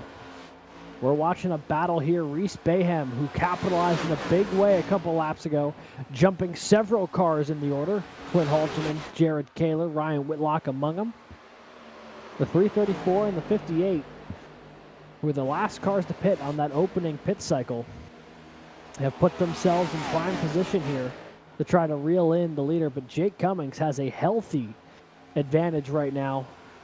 Give it about 10 seconds between the 95 and the 334. Back in fourth place, both the 56 of Brendan Lyman and the 29 of Keegan Kalick, both, I believe, need to stop down pit road one more time before the end of today's race. The 95 may have played it just right on the cards, but he's also on older tires than these guys, so that gap continues to shrink just a little bit, especially with the draft help that these guys have of just chugging along here down the straightaways. You see just how narrow these guys got going down. The front stretch will be the same going down the back stretch here. Just look at the momentum they're going to carry into turn 3. Right now, all these guys are pretty content to stay in this little line. Obviously, this is from 4th back to 8th. And then you get another 5.5 seconds back, and it's Brandon Schulenberger. So these guys are on an island, and if they have any chance of getting up to Jake Cummings, they'll have to at least not try to battle too much. Obviously, we talk about that sometimes as Keegan Kalick comes down pit road right now. He's going to drop down the running order. As you see Ryan Whitlock peeking to the inside of the UNC Charlotte, Jared Kaler. Kaler to the outside, and you can see those top two right now running away a little bit, but Kaler's going to stick it to the outside of the 81. The 81 fell through some of these guys, and right now trying to get some of those positions back, as you see the 58 just roaring on by on the outside lane. But the 81's not going to give up on that inside lane, as it looks like Muhammad Alif also joins in on the outside line, is going to try and take that 6th position away from Ryan Whitlock. Whitlock, we saw him have a lot of speed early here, and right now just getting stuck on the bottom lane right now has been his demise, as he drops back now to 7th position. Last week he was in the booth. This week he's trying to battle out for provisional 2nd place on track, but right now sitting in 7th. Yeah, it is a fascinating turn of events. You know, he won 2 weeks ago at the Chicago Street Course, was back in the booth last week with you for Bristol, back on track here, led some laps. He's had a crazy couple of weeks here, the 81 machine. Not to mention the dominance he's shown in the short track showdown this season. It's been a good season overall for Whitlock, who picked up his first CCS win a few weeks ago. That being said, you know, I think back to that opening run, Brad. Jake Cummings had led the opening, say, 35 laps or so, and then his tires went away a little bit, and that opened the door for Whitlock and then eventually Halterman to both take the lead before they came down pit road. Obviously, Jake Cummings with a healthy advantage right now over these guys, but I do wonder if that trend continues, would either of the 007 or the 81 have anything for the race leader in these closing 25-odd laps? Or could we see a new contender rise, someone like a Jared Kaler or a Reese Bayham, who's on slightly fresher tires than them, or an Muhammad Alif, who we know just how good he is at extending tires and saving fuel in races like this. When he's allowed to settle in and get into a rhythm, there is almost nobody better. You know, obviously these guys on the road side have definitely know how to take care of their tires, and in this environment, as you see, Muhammad Alif just slide right up in front of the 58, and now Ryan Whitlock's going to look to the inside. But back to the tire discussion, I mean, obviously taking care of tires, keeping them cool is the name of the game on the road side as well, and these guys do it better than anyone else on earth. So, you know, keeping them fresh here is Muhammad Alif's, you know, game plan, and obviously it's doing well for him, keeping it in the top 5 for now. But, you know, it's collecting a couple other drivers here that obviously are not on the lead lap. But, you know, staying in this bigger group's going to give more momentum, but at the same time, a lot more battles going on. And here's the thing. Here comes the 29 of Keegan Kalick, who's on about 15 to 20 lap fresher tires than this group. He is scored a lap down at the moment, I believe. Has to get his way back onto the lead lap. But the 29 on fresher tires is now 3 wide here around the lap car of Carter Copini. King Kalik might make it 4 wide. Whitlock's going to clear. He'll slide up the 29 into the wall a little bit. He almost got in trouble there with the 12 as they came together. And then this is the thing, you start working through lap traffic, it's a little bit harder just to run your line. You really got to be careful. You got to pick your moments, got to catch them in the right place on the track. And that was almost disastrous there for Alif and for Kalik. Now here comes Kalik back on the outside, going to try to clear the 12 this time around. He's on fresher tires. He just needs to get that lap back. He's trying to track down Jake Cummings, and he's on the warpath to do so now as he dives under Ryan Whitlock. And obviously the one-stop strategy proves to be king, as these guys that took that two-stop strategy are ending up trying to just get their lap back of some sorts. And right now, I mean, Zach DeWale, Drew Williams, you can see them back in 14th and 16th on the lead lap, but still having to, battle their way through the field. Eventually going to get back up towards, the top 10, but they're not going to be anywhere near these guys at the front when it's all said and done. It looks like Brendan Lyman, that might have been in the wall. But yeah, I mean, all these guys having to battle through lap traffic, as you see just a calamity of cars right now. You can see Ricky Paz also joining the picture here, and some other guys as well. Yeah, but we're also at a point in this race where all it takes is if there is a yellow, it completely changes the complexion of this race because it completely neutralizes a lot of the strategy calls that some of these drivers have made. Now, Jake Cummings coming down pit road from the lead.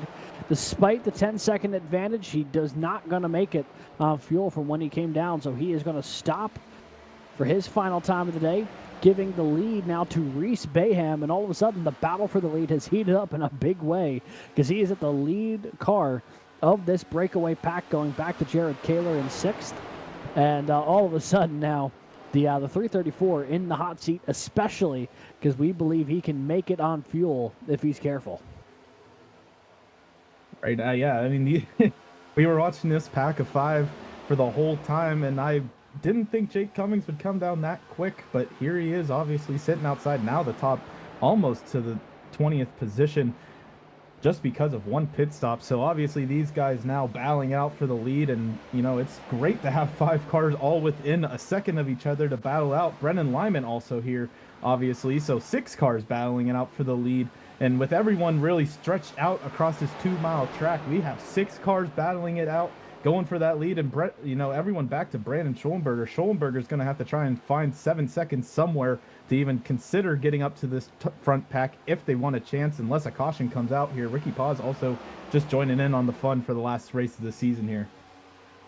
It also is worth noting, he does sit about half a lap behind the lead pack right now, but closing in pretty rapidly is that 519 of Zach DeWale. He's on the fresher tires trying to reel in some of these guys. But he has a lot of ground to cover and not a whole lot of time to do so. This time around, it's going to be 20 laps to go from Auto Club.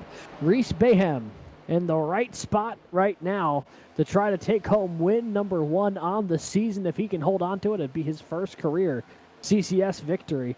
But he is under a lot of pressure right now. Ryan Whitlock, a power move to the outside for second. And the Alabama Huntsville driver going to look for more going into turn 1. We have a bunch of different backgrounds here for the CCS. You got Ryan Whitlock, first win this season. You got Clint Halteman, who has been in the series for a long time, along with the 2 behind. These 3 guys really on 3rd through 5th have had historic CCS careers, and they're trying to battle it out right now with 2 guys who have not had a lot of wins in the CCS. Obviously, Reese Bayham, not at all, because obviously he has not raced in the CCS up until this season. So he is going to try and have to hold it off. Ryan Whitlock now also proving his speed today in that Lightning McQueen car, trying to keep it up here in front of the rest of this pack. And I feel like the more we watch this pack, the more cars join it and leave it. And it's just going to be these 5 guys until the end, I feel like, Alex. It's certainly a possibility. We're watching this battle unfold. Halterman, oh, high. Here goes a Leaf down low, trying to make a move. Nothing going that time by. They're catching the lap car now of Kelton Quick. Bayham going to dive to the bottom of the racetrack. Quick going to let everyone go by. He moves all the way up the track. A classy move there from the 2 to let these guys battle it out as he gets into the wall a little bit. Here comes Whitlock to the inside. Big sweeper there from the 334 to cut the momentum off Bayham, elevator move, the hold on to the lead. Halterman sits in third, watching this unfold. You've got a Leaf, you've got Kaler just behind him. Fourth and fifth are both top 5 on the all-time wins list here in the College Cup Series. Both of them looking to try to add another one to their list if they can help it here tonight. But right now, they're all chasing Auburn's Reese Bayham. Not only would it be his first CCS win if he gets home in victory lane here tonight, I believe it would be Auburn's first as a program here in the College Cup Series as well. But here comes Ryan Whitlock back to the inside. Oh, they make contact down the front straightaway. Big time door slam between the two as they go into turn 1. And I think everyone's elbows are out. We said it's the last race of the season. Everyone's going to get desperate towards the end of it. And you can see it now. Ryan Whitlock taking sole control of that lead. And that leaves the rest of these 3 behind to try and figure out how to get around Auburn's Reese Bayham. But right now, you can see the Hudson Hornet diving it down there into turn 3. That 007 trying to get second position away and try to get up to the 81 and battle it out as you see the 334 able to keep it nose to nose on that outside lane, but everyone's diving it down to the inside, going to give no support to the 334 coming through the front stretch. Side by side for second they run. They're both trying to track down Alabama Huntsville's Ryan Whitlock in the Lightning McQueen throwback. How fitting would it be in the final race of the season for the Lightning McQueen machine to get to victory lane? And just a lot to go, though. 16 laps. There'll be 15 next time by. A Leaf has just made the move almost on Clint Halterman. Door to door there for third. He nearly got by him in the apex of the corner, just couldn't quite slide up in front of him. He'll fall back to fourth for now, but look how stacked up the top 5 are. And as we've been going over the past 5 laps, Zach DeWale has chopped another 5 seconds off his deficit. If he maintains this pace, he would just get involved in this battle as we run out of time. So keep an eye on that as well. But here comes a Leaf once again to the inside, not to be that time around. He continues to try to find his way back around the 007, not finding anything just yet, but now looking to the outside, he might get it here. You see Zach DeWale continues to chop off time there. That's a deficit, but not cutting it off fast enough if he's going to keep this up. And now Bayham going to take a look for the lead. Back to the inside, the Auburn car. Going to take that spot away and back to the front. Goes the 334, now 3 wide for second. Whitlock in danger from going from first to fourth within 2 turns, but is able to settle it to third as Clint Halterman sliding back, and now it's side by side between the UNC Charlotte teammates. What a move by Reese Bayham to get back up to the lead, and now Muhammad Leaf as well, able to get it to second place.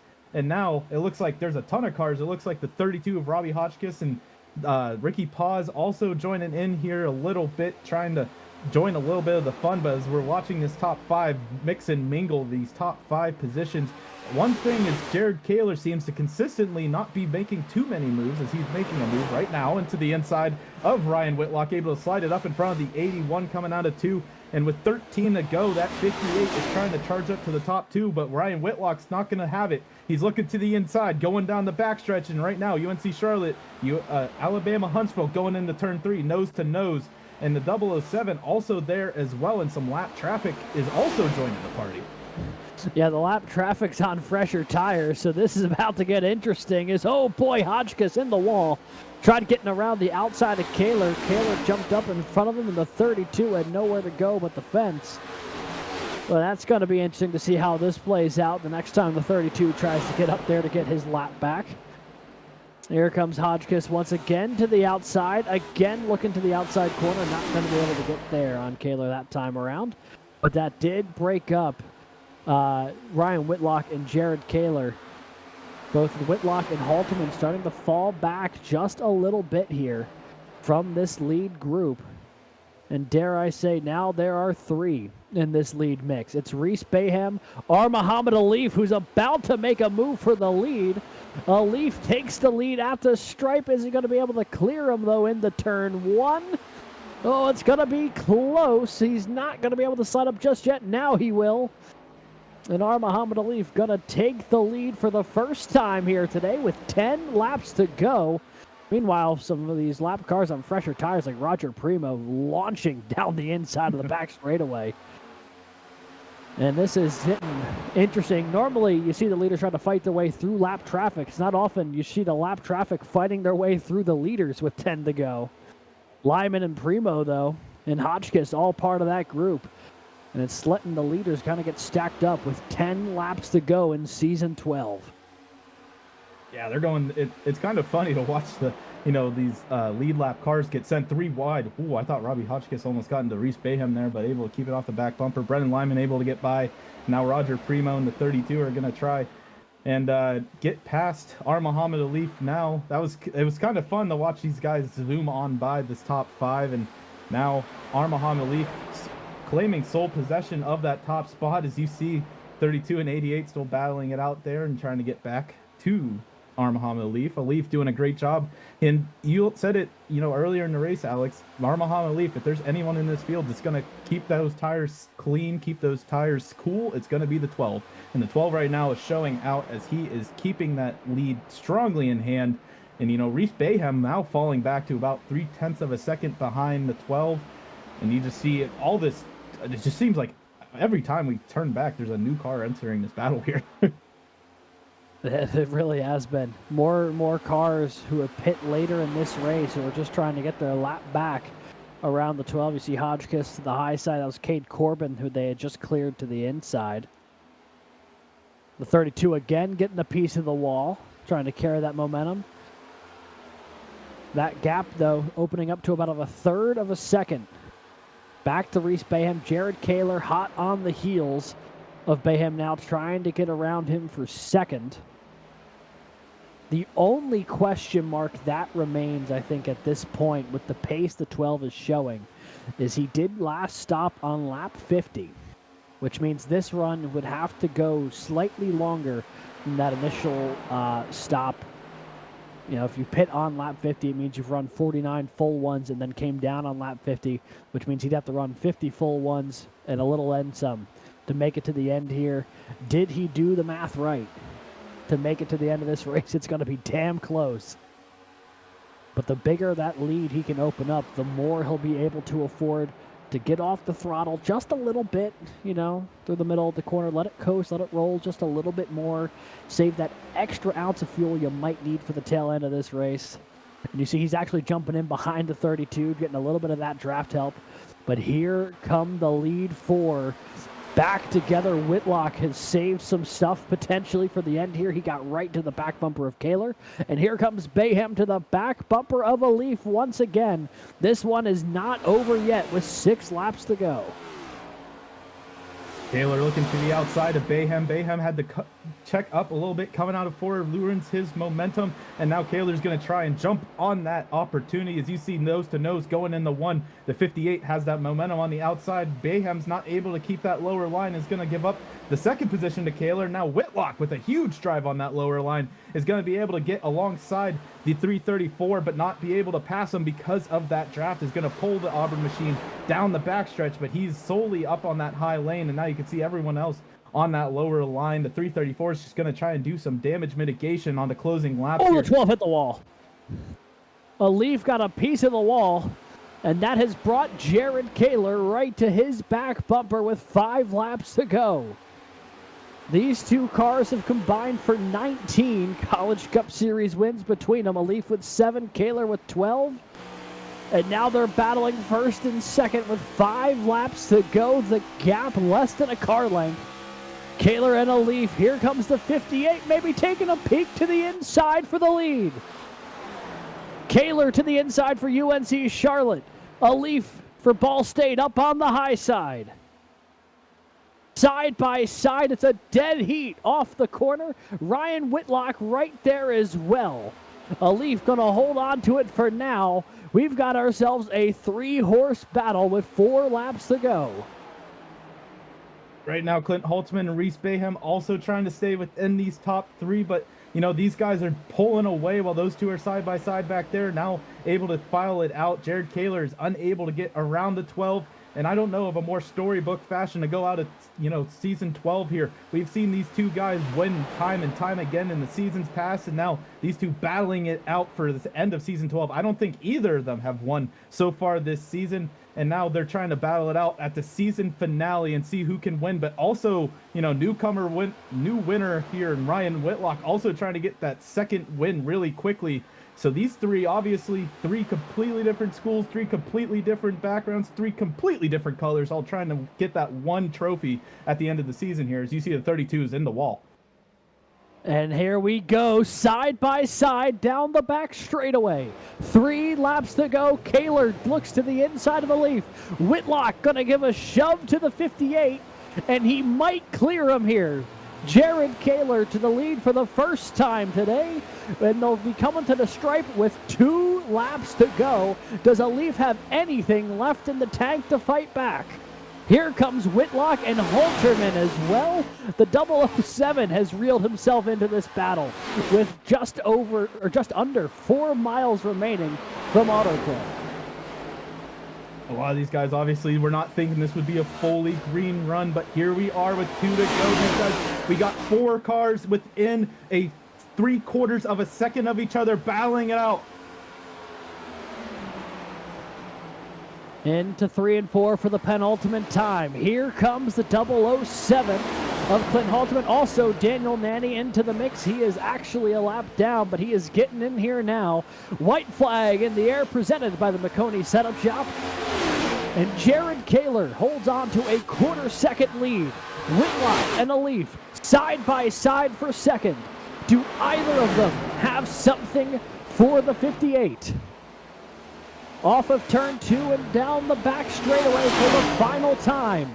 They continue to run side by side. And as they continue to do so, they continue to fall back from the 58.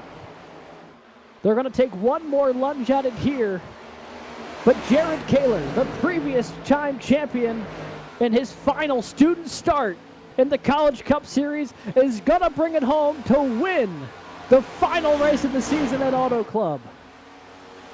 Whitlock, Alif, Halterman, your top 4 all under a blanket, but a bit of a storybook ending for the driver second on the all-times wins list here in the CCS. Oh my, I did not expect a fully green race, and nonetheless, UNC Charlotte having a great outing as Jared Kaler gets back on top of that podium. I believe his first win since Atlanta of last season, so he is gonna be hyped up. We see also Daniel Nanny here, someone who we haven't seen today, obviously had a little bit of penalty troubles, but he is your season 12 overall champion. Congratulations to Daniel Nanny, the spring 2025 Garage Shop College Cup Series champion. He had it mathematically locked up before tonight, but now it is all done and dusted, and it is official. The Ball State driver going to take home his first ever Garage Shop College Cup Series title. All the Ball State cars and their Vortex teammates going to get in for a photo. So OWR has something to celebrate here tonight with Jared Kaler winning in his last race in the student division. Vortex with a big win here tonight to celebrate Daniel Nanny's championship berth. Overall, I think there's just going to be a lot of folks who are excited to celebrate here tonight from various results, or from the fact that that was, I believe, our second or third fully flag-to-flag, green flag race of the season, Brad. Yeah, it has to be. Obviously this season has been a lot of ups and downs, and tonight I think this is definitely at least the second. I think there's only been 2. I think this, and I can't recall the last time, but I want to say it was regardless, Atlanta. That does sound right. Yeah, I mean, these guys, you can see Daniel Nanny now burning it down, but again, another historic night for the CIL, another great season for the College Cup Series. And again, you can see Ball State taking the reins. You can see a team burnout underway between everyone here at Ball State that was able to join tonight. So everyone burning it down for one reason or another, whether it's race win, championship win, your teammates doing something special. Doesn't matter. It's a night of celebration here as we are wrapping up Season 12 of the Garage Trap College Cup Series. Congrats to Daniel Henry. Congrats to James. A big thank you to all of the competitors who have competed this season. This has been one of the most special seasons we've ever had here for this league, and can't imagine a better ending to it. And with that, I believe we're going to step aside for a brief commercial break. When we come back, interviews with your new champion, your podium finishers, and the final results from tonight's event. Don't go anywhere. You won't want to miss it.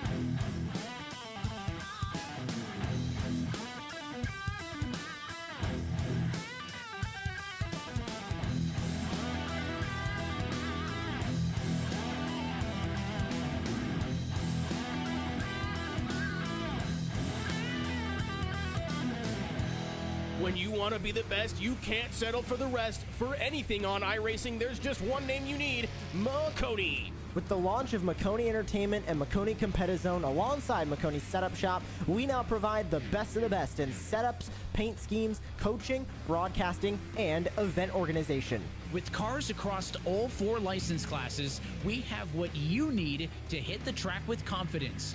Grab a subscription and save money while going fast at MakoniSetupShop.com/subscriptions. And remember, at Makoni Setup Shop, there are setups, but your victories.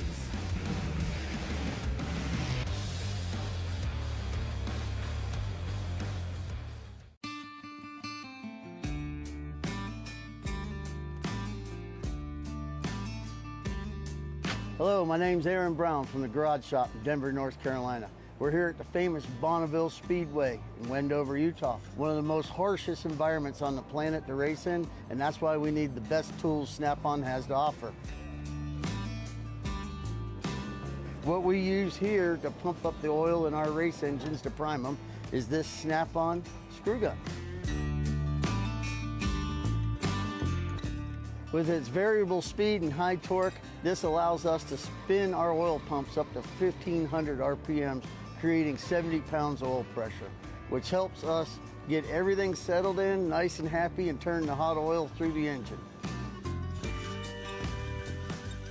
Compact, lightweight, and able to fit in really tight spaces.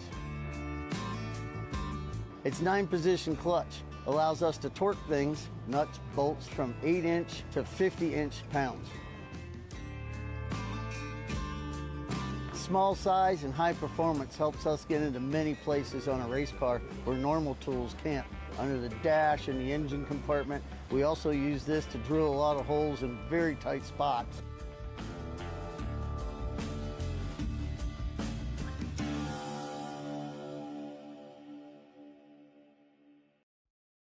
Racing isn't easy, but experiencing it is.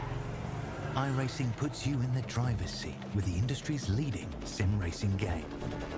Drive on laser scan replicas of the greatest racing circuits from around the world. Go head-to-head against other drivers chosen by skill-based matchmaking to ensure competitive racing at every level. Compete across all your favorite series. In officially licensed cars, engineered to deliver the most accurate driving experience possible.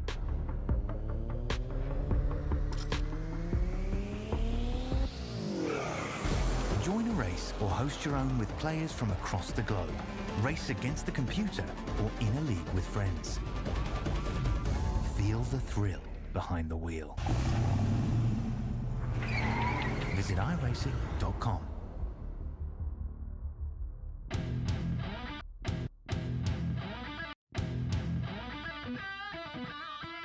We are back, folks. We are going to be talking with our podium finishers in just a second. But before we do that, we're going to talk to our overall champion, the newest Garage Shop College Cup Series title winner, Daniel Manning of Ball State. Hey there, Daniel. This is Alex and Brad up in the booth. You got a copy? Yes, sir. Daniel, I know this was not a particularly eventful race for you tonight, but it didn't have to be. You know, you already mathematically had it locked up, but now it is truly official. Garage Shop College Cup Series champion. What are you feeling? I mean, I'm feeling the same way I felt last week because I knew I had it locked up. So it feels good. It feels amazing. I'm happy to finally bring Ball State the one championship they haven't won here in CIO, and I'm glad I was able to do it first for the Ball State organization. And that you did. I mean, you guys have had some phenomenal seasons and some phenomenal drivers. A number of different folks have won representing the Ball State colors, but this season was truly something special for you. I mean, 6 wins to go with 8 top 5s this year. I mean, it just felt like anytime you were on the track, you were the car to beat. What was it like going through this season, knowing week in, week out, you had the top chance probably to take home the win?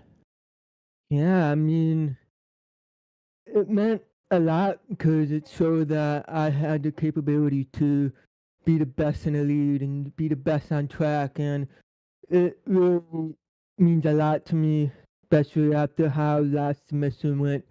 And the fact that I was able to come in here, break records, lead so many laps, win so many races, and clinch the championship a week early despite all the controversy I've had with the penalties, whether it's point penalties or, race suspension for something I don't really think I should have been suspended for. Yeah, it means a lot. It just means a lot at the end of the day. So obviously, it is cool to bring Ball State its first ever championship. I guess the follow up question would be, will we be seeing you try to defend your title come the fall? Yeah, I mean, that's the question to be answered. The current plan is yes, I will be coming back next semester to defend the championship. However, who knows what, life has in store for us, but, I'm pretty confident I will be back. Alrighty. Well, Daniel, we are super excited to see you try to defend your title after what was an absolutely historic season. There's no other way to put it. Truly, probably one of the best, if not the best, season a driver's put together here in the CCS. Capped it off with a championship. Anyone, Daniel, you'd like to shout out here on your championship win? First, I have to shout out everybody at Ball State Esports and for letting me have the opportunity to represent them in one of the best seasons I've ever put together, whether it was Road to Pro or any other lead I've been a part of, to be able to bring home the championship for this organization. And I'm sure we're going to have a lot to celebrate. And of course, I got to shout out the entire sim racing team here at Ball State. Elif, Kelton, Nick, Lucas, Ben. I know I'm forgetting a couple. It's just, I'm so proud of them and all the hard work they have put in throughout this entire season, and I can't wait to run it back with them next season. And whoever new comes and joins the team next semester, that's going to be something to look forward to. And last but not least, I have to give a shout out to my parents. My parents have put me, sorry about that. They have supported me throughout this entire journey, whether it was racing in the NACE league for the E-Cower Series or, just coming out here to Indiana, leaving Michigan, a 4-hour drive away from home. They have supported me throughout this entire journey, and I can't wait to just celebrate with them once summer break starts. When does summer break start for you there, Daniel? I'm hoping in the next couple weeks here. Yeah, the last day of classes is May 2nd, so I'm looking so forward to it. Well, enjoy the last couple weeks of classes. Enjoy summer break even more. Daniel, congrats on the championship victory, and looking forward to seeing you get back to work here in the fall and defending that title.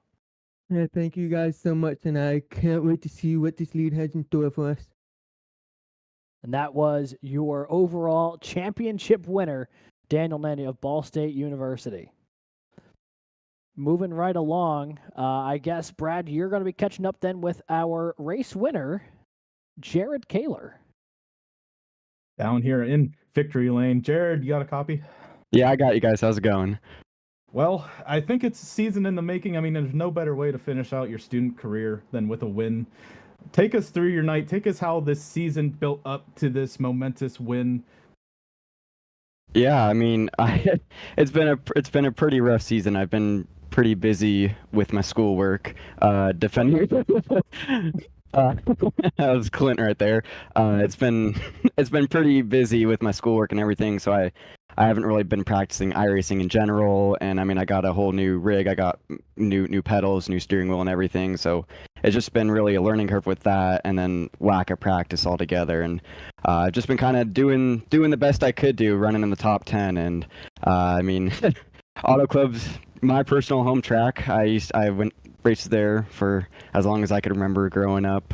And yeah, it was that first run, I was just saving gas and saving my tires, and I was able to go a lap longer and had an extra lap in the tank when everyone kind of cycled out on green flag pit stops. And I was kind of just chilling in the back of that train there, just saving my tires, saving a little bit of extra gas. And with about 5 or so to go, I was like, okay, it's go time. Got to flip the switch and flip the switch. I did, and was able to use my tire advantage that I had and get around a Leaf and Ryan and Clint there.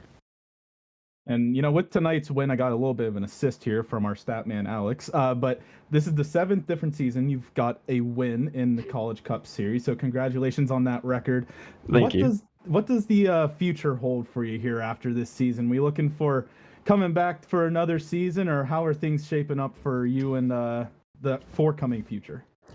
Oh man, that's an interesting question. I hadn't really thought about it. I mean, I've been doing CIL since CIL started as a student, and I don't know. I mean, I felt like when I was in my undergrad, I'm like, oh, it'd be cool to run as an alumni for a little bit. And then I did my master's degree. I'm like, okay, well, that got put on hold for 2 more years, and now I'm at that point where I can run as an alumni. So I think I'd be intrigued to run one season as an alumni. I think that would be interesting to do. And it's just a little bit of a different mindset because you're racing a bunch of different people, in terms of points and all of that. So I'd be a little bit more familiar with my setup, with my pedals, my steering wheel, and all that. So I definitely think I'd like to make a run with an alumni championship. And yeah, I mean, you got your teammate there, Clinton Holtzman, who I'm pretty sure who won it this season. So you can see if UNC Charlotte can be reigning champions on that next season. But congrats again on the win tonight. But before we let you go, Jared, is there anyone you'd like to shout out? Yeah, I mean, I'd like to thank everyone at Orange Wheel Racing. They were helping a lot there. At the end, we were kind of bouncing ideas off each other and with fuel strategy and all that. And they've been a great help this whole season, just getting me up to pace when I couldn't be practicing at all. There's a couple people that have been supporting me all season. Booth 34 Diecast, them in the Main Street Antique Mall up in Mooresville, CWH Photography, and 24 Degrees Motorsports Media. They've been supporting me this season and last season, and I mean, it's nice to get them a win on the car.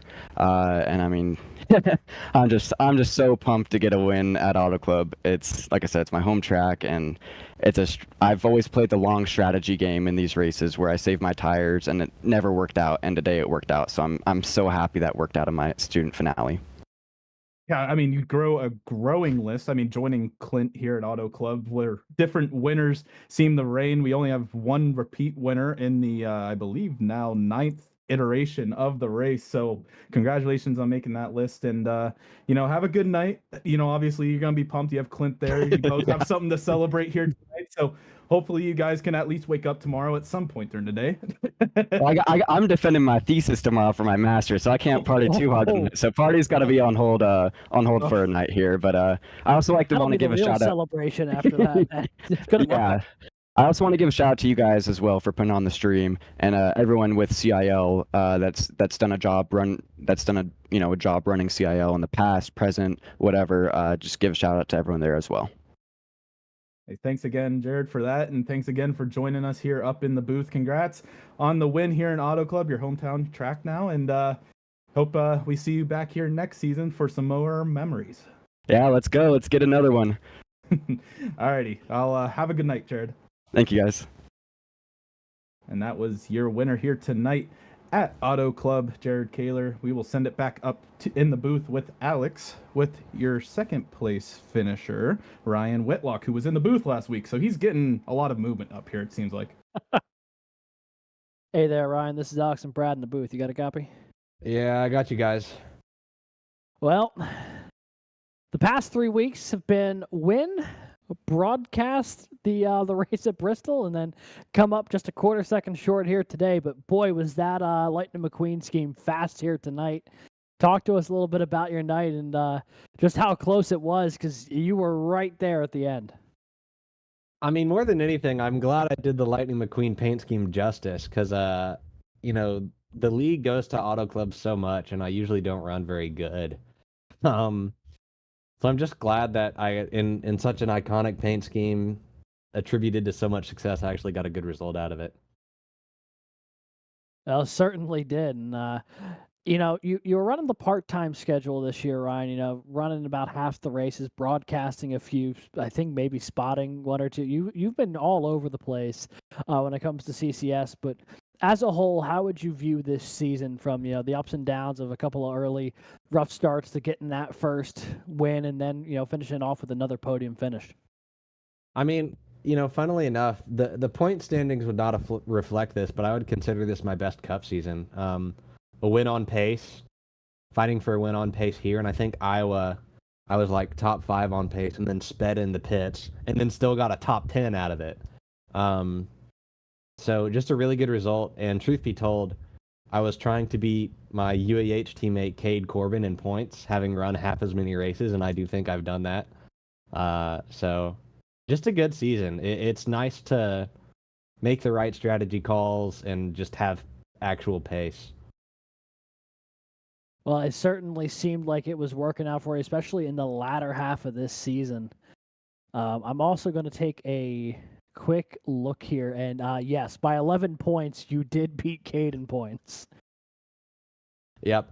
You know, just the UAH Charger Motorsports coach having to show up his students, if you will, showing them that I got it, and they should listen to what coach tells them. So, well, I'll tell you what, we're all listening at the moment, whether you were a broadcaster or just joining us up here in the old interview booth. Ryan, anyone you'd like to shout out, not only for the race tonight, but for the season as a whole?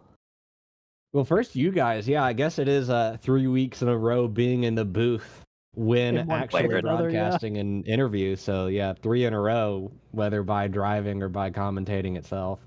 So shout out you guys, Alex, Brad, Christian. Want to shout out Charger Motorsports, the UAH Motorsports team. We're not just a sim racing team, we're a real racing team. We had to take a couple weeks off of autocross for finals and waiting for some parts to get delivered, but hoping to get that started here real soon. I think we've got a meeting tomorrow regarding future project plans. So, and all the things we have going on with the virtual racing team, trying to turn sim racers into real racers as part of one unified club. Also want to shout out Orange Wheel Racing. They're a ton of fun to fight with, to race with. I gave Jared a push on the backstretch on lap 98. I think that's what did it for him. So he gave me some thanks for that, and I was happy to do it. I mean, I literally said, we're teammates first and competitors second, so I'll get you this dub and then chase you down in a couple laps if I have to. So yeah, got to shout out those guys, and that's all I got. Alrighty. Well, Ryan, thank you so much for the kind words, and thank you so much for dropping by. Congrats on the season-ending P2 finish, and we will catch you on the other side here. I will see hopefully some of you for Summer Thunder Down Under Australian Supercars. There we go. You heard it here first from the guy running the show. Check out the Supercar Series this summer. And that'll be right here on CIL. You can find it at the old website, collegiateiRacingLeague.com. Thanks, Ryan, and talk soon. That was P2 finisher Ryan Whitlock joining us now on the final step of the podium here tonight. It'll be R. Muhammad Alif, who's catching up right now with Brad. I'm down here on pit road with R. Muhammad Alif.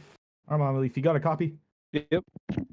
Well, it seemed like a chaotic end there. We had 4 cars obviously within half a second of each other for a 100 green flag race. Take us through your entire race. Take us through the ups and downs, and even the pit strategy call at a certain point there.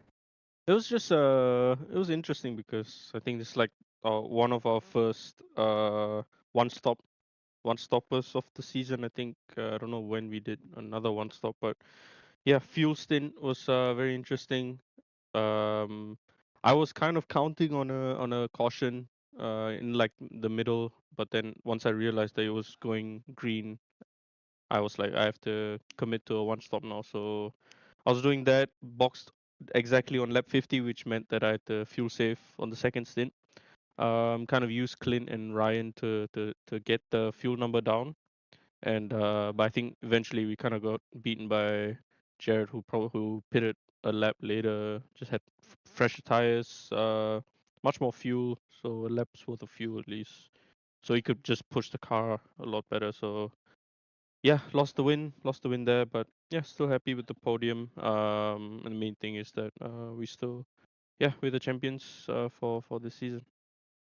Yeah, exactly. I was gonna say you guys are probably gonna have a celebration here tonight, but looking further out through tonight, I know you have some more racing here the rest of this week, but throughout the summer, you have any big plans coming up, you or Ball State, that you'd like to point out, or just relaxed and try to come back to the CIL maybe next season?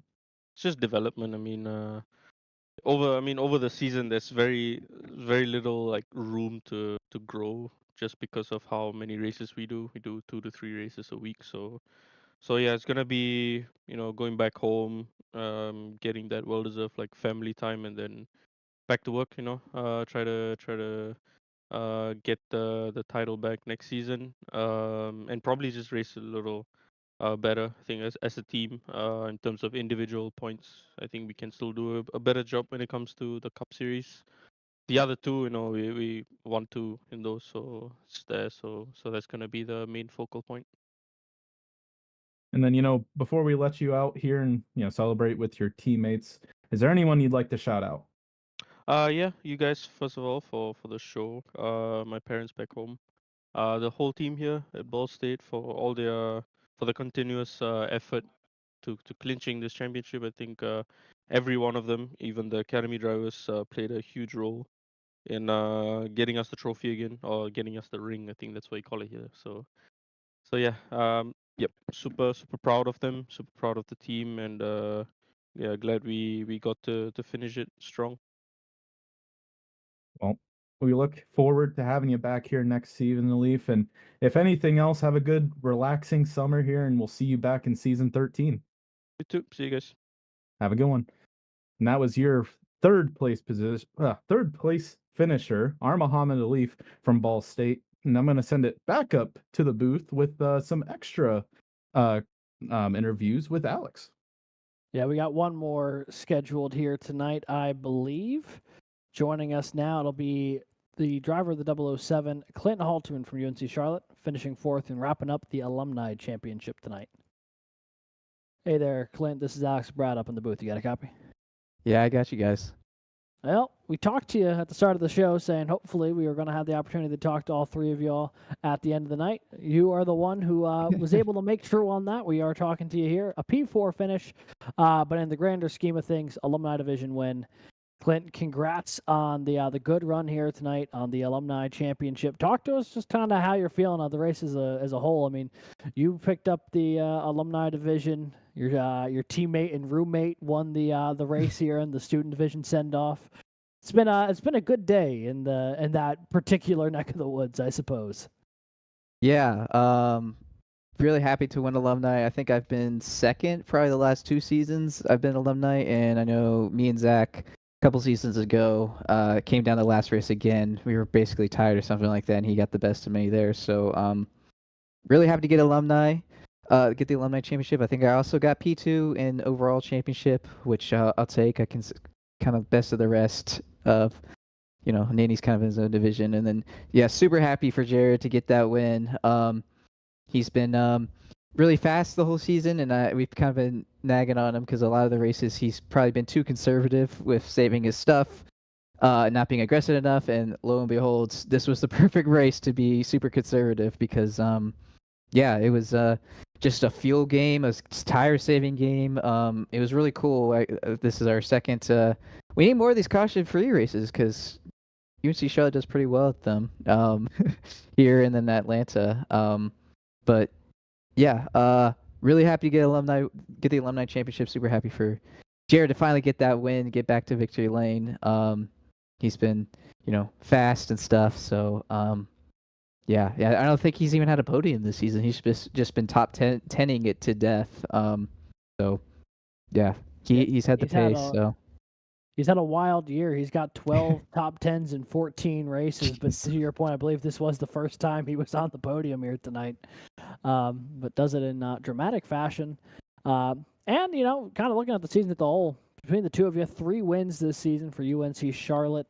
I believe the most that you guys have had in a season in quite some time. I think we'd have to go back to season 7 when you first got your first win here in CCS. You got one, and Santiago Perez picked up a couple as well. But right. I guess how do you look at this season as a whole? Between obviously you weren't really in the overall title hunt with how strong Nanny's season was. I mean, a historic run for the 30. But the back half of the year, you guys really turned it on, and basically every other race, the back half of the season went to UNC Charlotte. How do you carry that going into next season? Yeah, it's really great. Kind of last season, I felt I've made the whole joke of how I Mickey Mouse my way to the championship 4, because honestly, I did. I wasn't really that good last year. I kind of just took advantage of when we had stages in the playoffs and got stage points. I think I got 30 stage points in like the 4 races we did, and that was like 11 more than anyone else. So, but I didn't really have good pace. Like I even during like some of the races, like I could get good finishes sometimes, but I just wasn't very good. And I think the end of the previous season too, I wasn't very good. So coming into this season, I was kind of hoping to turn that around because sure, maybe my results were good and I finished second last season, but I didn't really feel like I had pace to run up front. And I think right off the bat at Charlotte, I think it was running up front there, and a lot of other races. First couple of races, I had really good pace. I mean, hell, New Hampshire, I was running 5th before someone, social media director Spunder, when the caution came out, took me out and put me back a couple spots there at the end. But yeah, so and then I don't really know what happened. Honestly, but yeah, some point in the middle of the season, got that win in Atlanta. That was a big boost. Had been a long time since I got a cup win. And then just started rattling off good finishes after that. And I don't really know. I wish I could say what it was different. But I don't. I've been doing iRacing for almost 11 years now, so it's like I can't really say I've been anything recently. I've been doing crazy different. But it's been really nice to actually have the pace to contend with those guys, and I mean, I raced I raced Nanny at Iowa and beat him, and raced with all the guys here tonight and was just as quick as them. So it's a real big confidence boost to run this well, because I think in a lot of seasons I've scratched out good finishes, but I haven't really run that well. So or run where I want to. I want to be up there competing for the wins. So it's been really fun to actually be up there competing for wins and leading some laps and stuff like that. So it's a big boost going to next season. I know Jared, he's been joking like he's gonna be finally done with school. Might have some time to actually do iRacing besides CIL. So he'll be more in season. So who knows what next season brings? But maybe we can take a run at the overall championship. Yeah, man. Well, I'll tell you what, congrats to the both of you on both your seasons, and especially for tonight. Clint, anyone you'd like to shout out here, not just for your success here tonight, but also just for the season as a whole? Yeah, I just want to reiterate, like I did at the beginning of the show, shout out to Orange River Racing, of course. We had so close to a really cool start where I think we locked out 3rd through 8th or something like that till Jake and Elif put in their laps and went P1, P2, but we were like 1 through 6 at some point. But shout out to all those guys. Of course, shout out to Jared for getting that win. Long time coming for him. Shout out to Zach had a really nice season-long battle for him in the alumni standings. I think coming into this race, we were separated by 5 points, so it was literally just a who beat who. If like it was just straight up fight there. So it was interesting. I kind of wish we were on the same strategy there to have a little bit more of a head-to-head fight, but when you were fighting like that, you kind of need to go opposite strategy. And of course, shout out once again to Nick Stockner for bringing me on, for introducing me to all the guys on Orange Road Racing, and just being a great cup director and a good friend. So shout out to this guy. Shout out to my parents, my mom and dad, my sister, my aunt, my uncle, everybody, my cousins. And then, of course, shout out to y'all for putting on the broadcast tonight. All righty. Well, Clint, thank you so much for dropping by. Congrats on this season. It's been fun watching you do what you do this year, and hopefully we get to see more of it come the fall. Yep. Can't wait. All righty. Have a good one. Yep. You too, guys. And that was Clint Halterman, alumni winner here tonight for UNC Charlotte, and the alumni champion as well. But with that, I believe our marathon of interviews has concluded. We'll bring up those final results on your screen now. I want to appreciate y'all for your patience. We got to talk to all the folks who deserve to be celebrated here tonight. And in the end, Daniel Nanny, your overall champion. As for this race, Jared Kaler picks up his first win of the season, his 13th in the CCS, putting him second all time, just ahead of Ryan Whitlock, R. Muhammad Alif, your top 3 here tonight. Clint Halterman and Reese Bayham, your top 5. Brandon Schulenberger, Logan Smith, Zach DeWale. On that alternate strategy, was able to work his way back up to 8th. Jake Cummings will finish 9th, and Drew Williams rounds out the top 10. In 11th, we saw Matthew Norberg fast at the beginning of the race from North Carolina State University. Behind him, our pre-race show interviewee, or one of them, Jason Wallet from Drexel University, finishes 12th.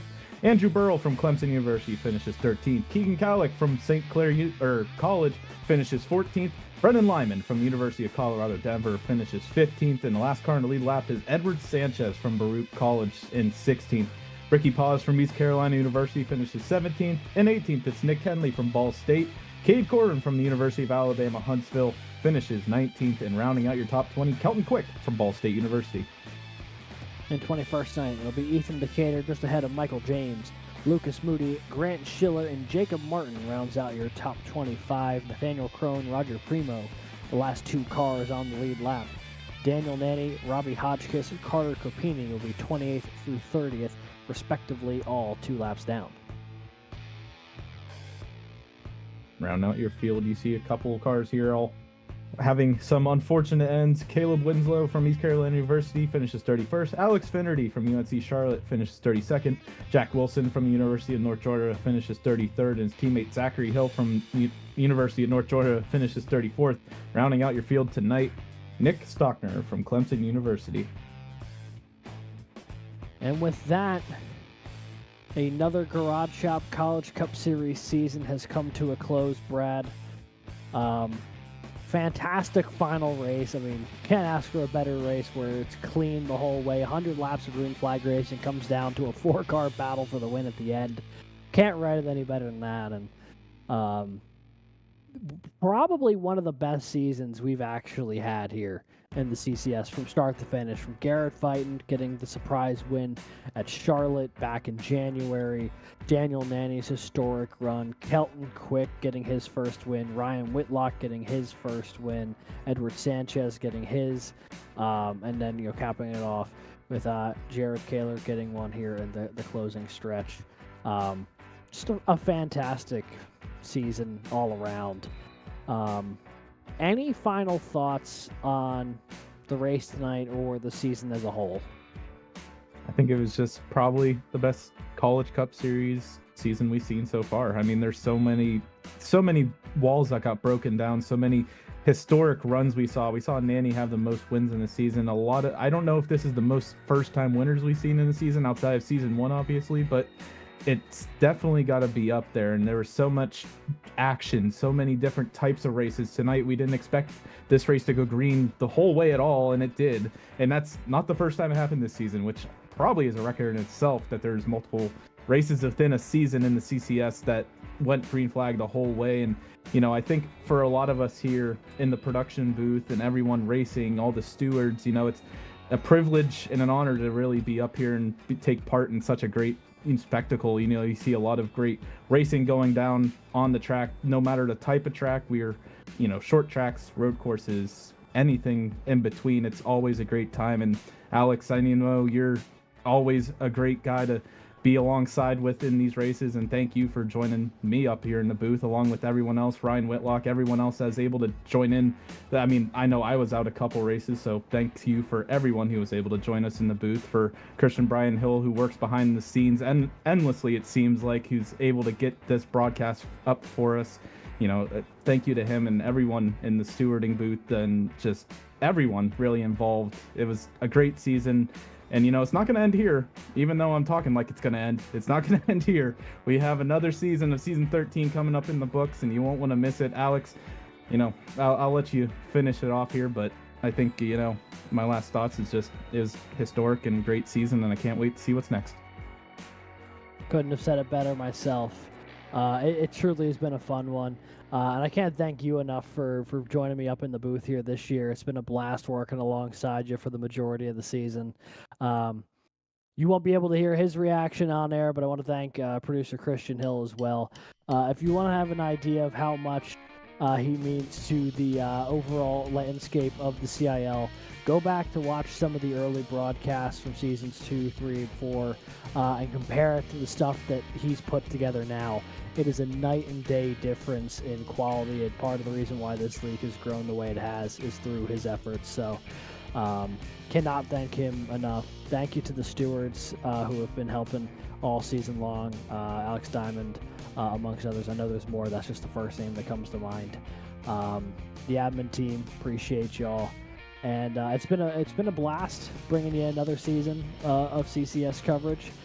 This is the end of the College Cup Series on Monday nights for this season. However, there is one more race still for the CIL this semester. This Wednesday, Formula College has their final race of the season at Interlagos, April 23rd. That is 2 days from now, starting at 8:45 p.m. Be sure to tune in for that for the final race of the CIL spring season for 2025. But otherwise, that's going to do it for our coverage here tonight from Auto Club. A fully green race puts us ahead of schedule, and no better way to finish out another fantastic season of stock car racing. So for all the admins, all the stewards, all the drivers, and anyone who's helped make this league possible, I want to thank you all for tuning in tonight. Whether this is your first race, first season, 12th season, doesn't matter. Because of you, we can put on events like this. So I want to thank you all for tuning in. For my co-commentator Brad Daniels, producer Christian Hill, I've been Alex Gagnon, saying thank you so much. And until next season, stay fast.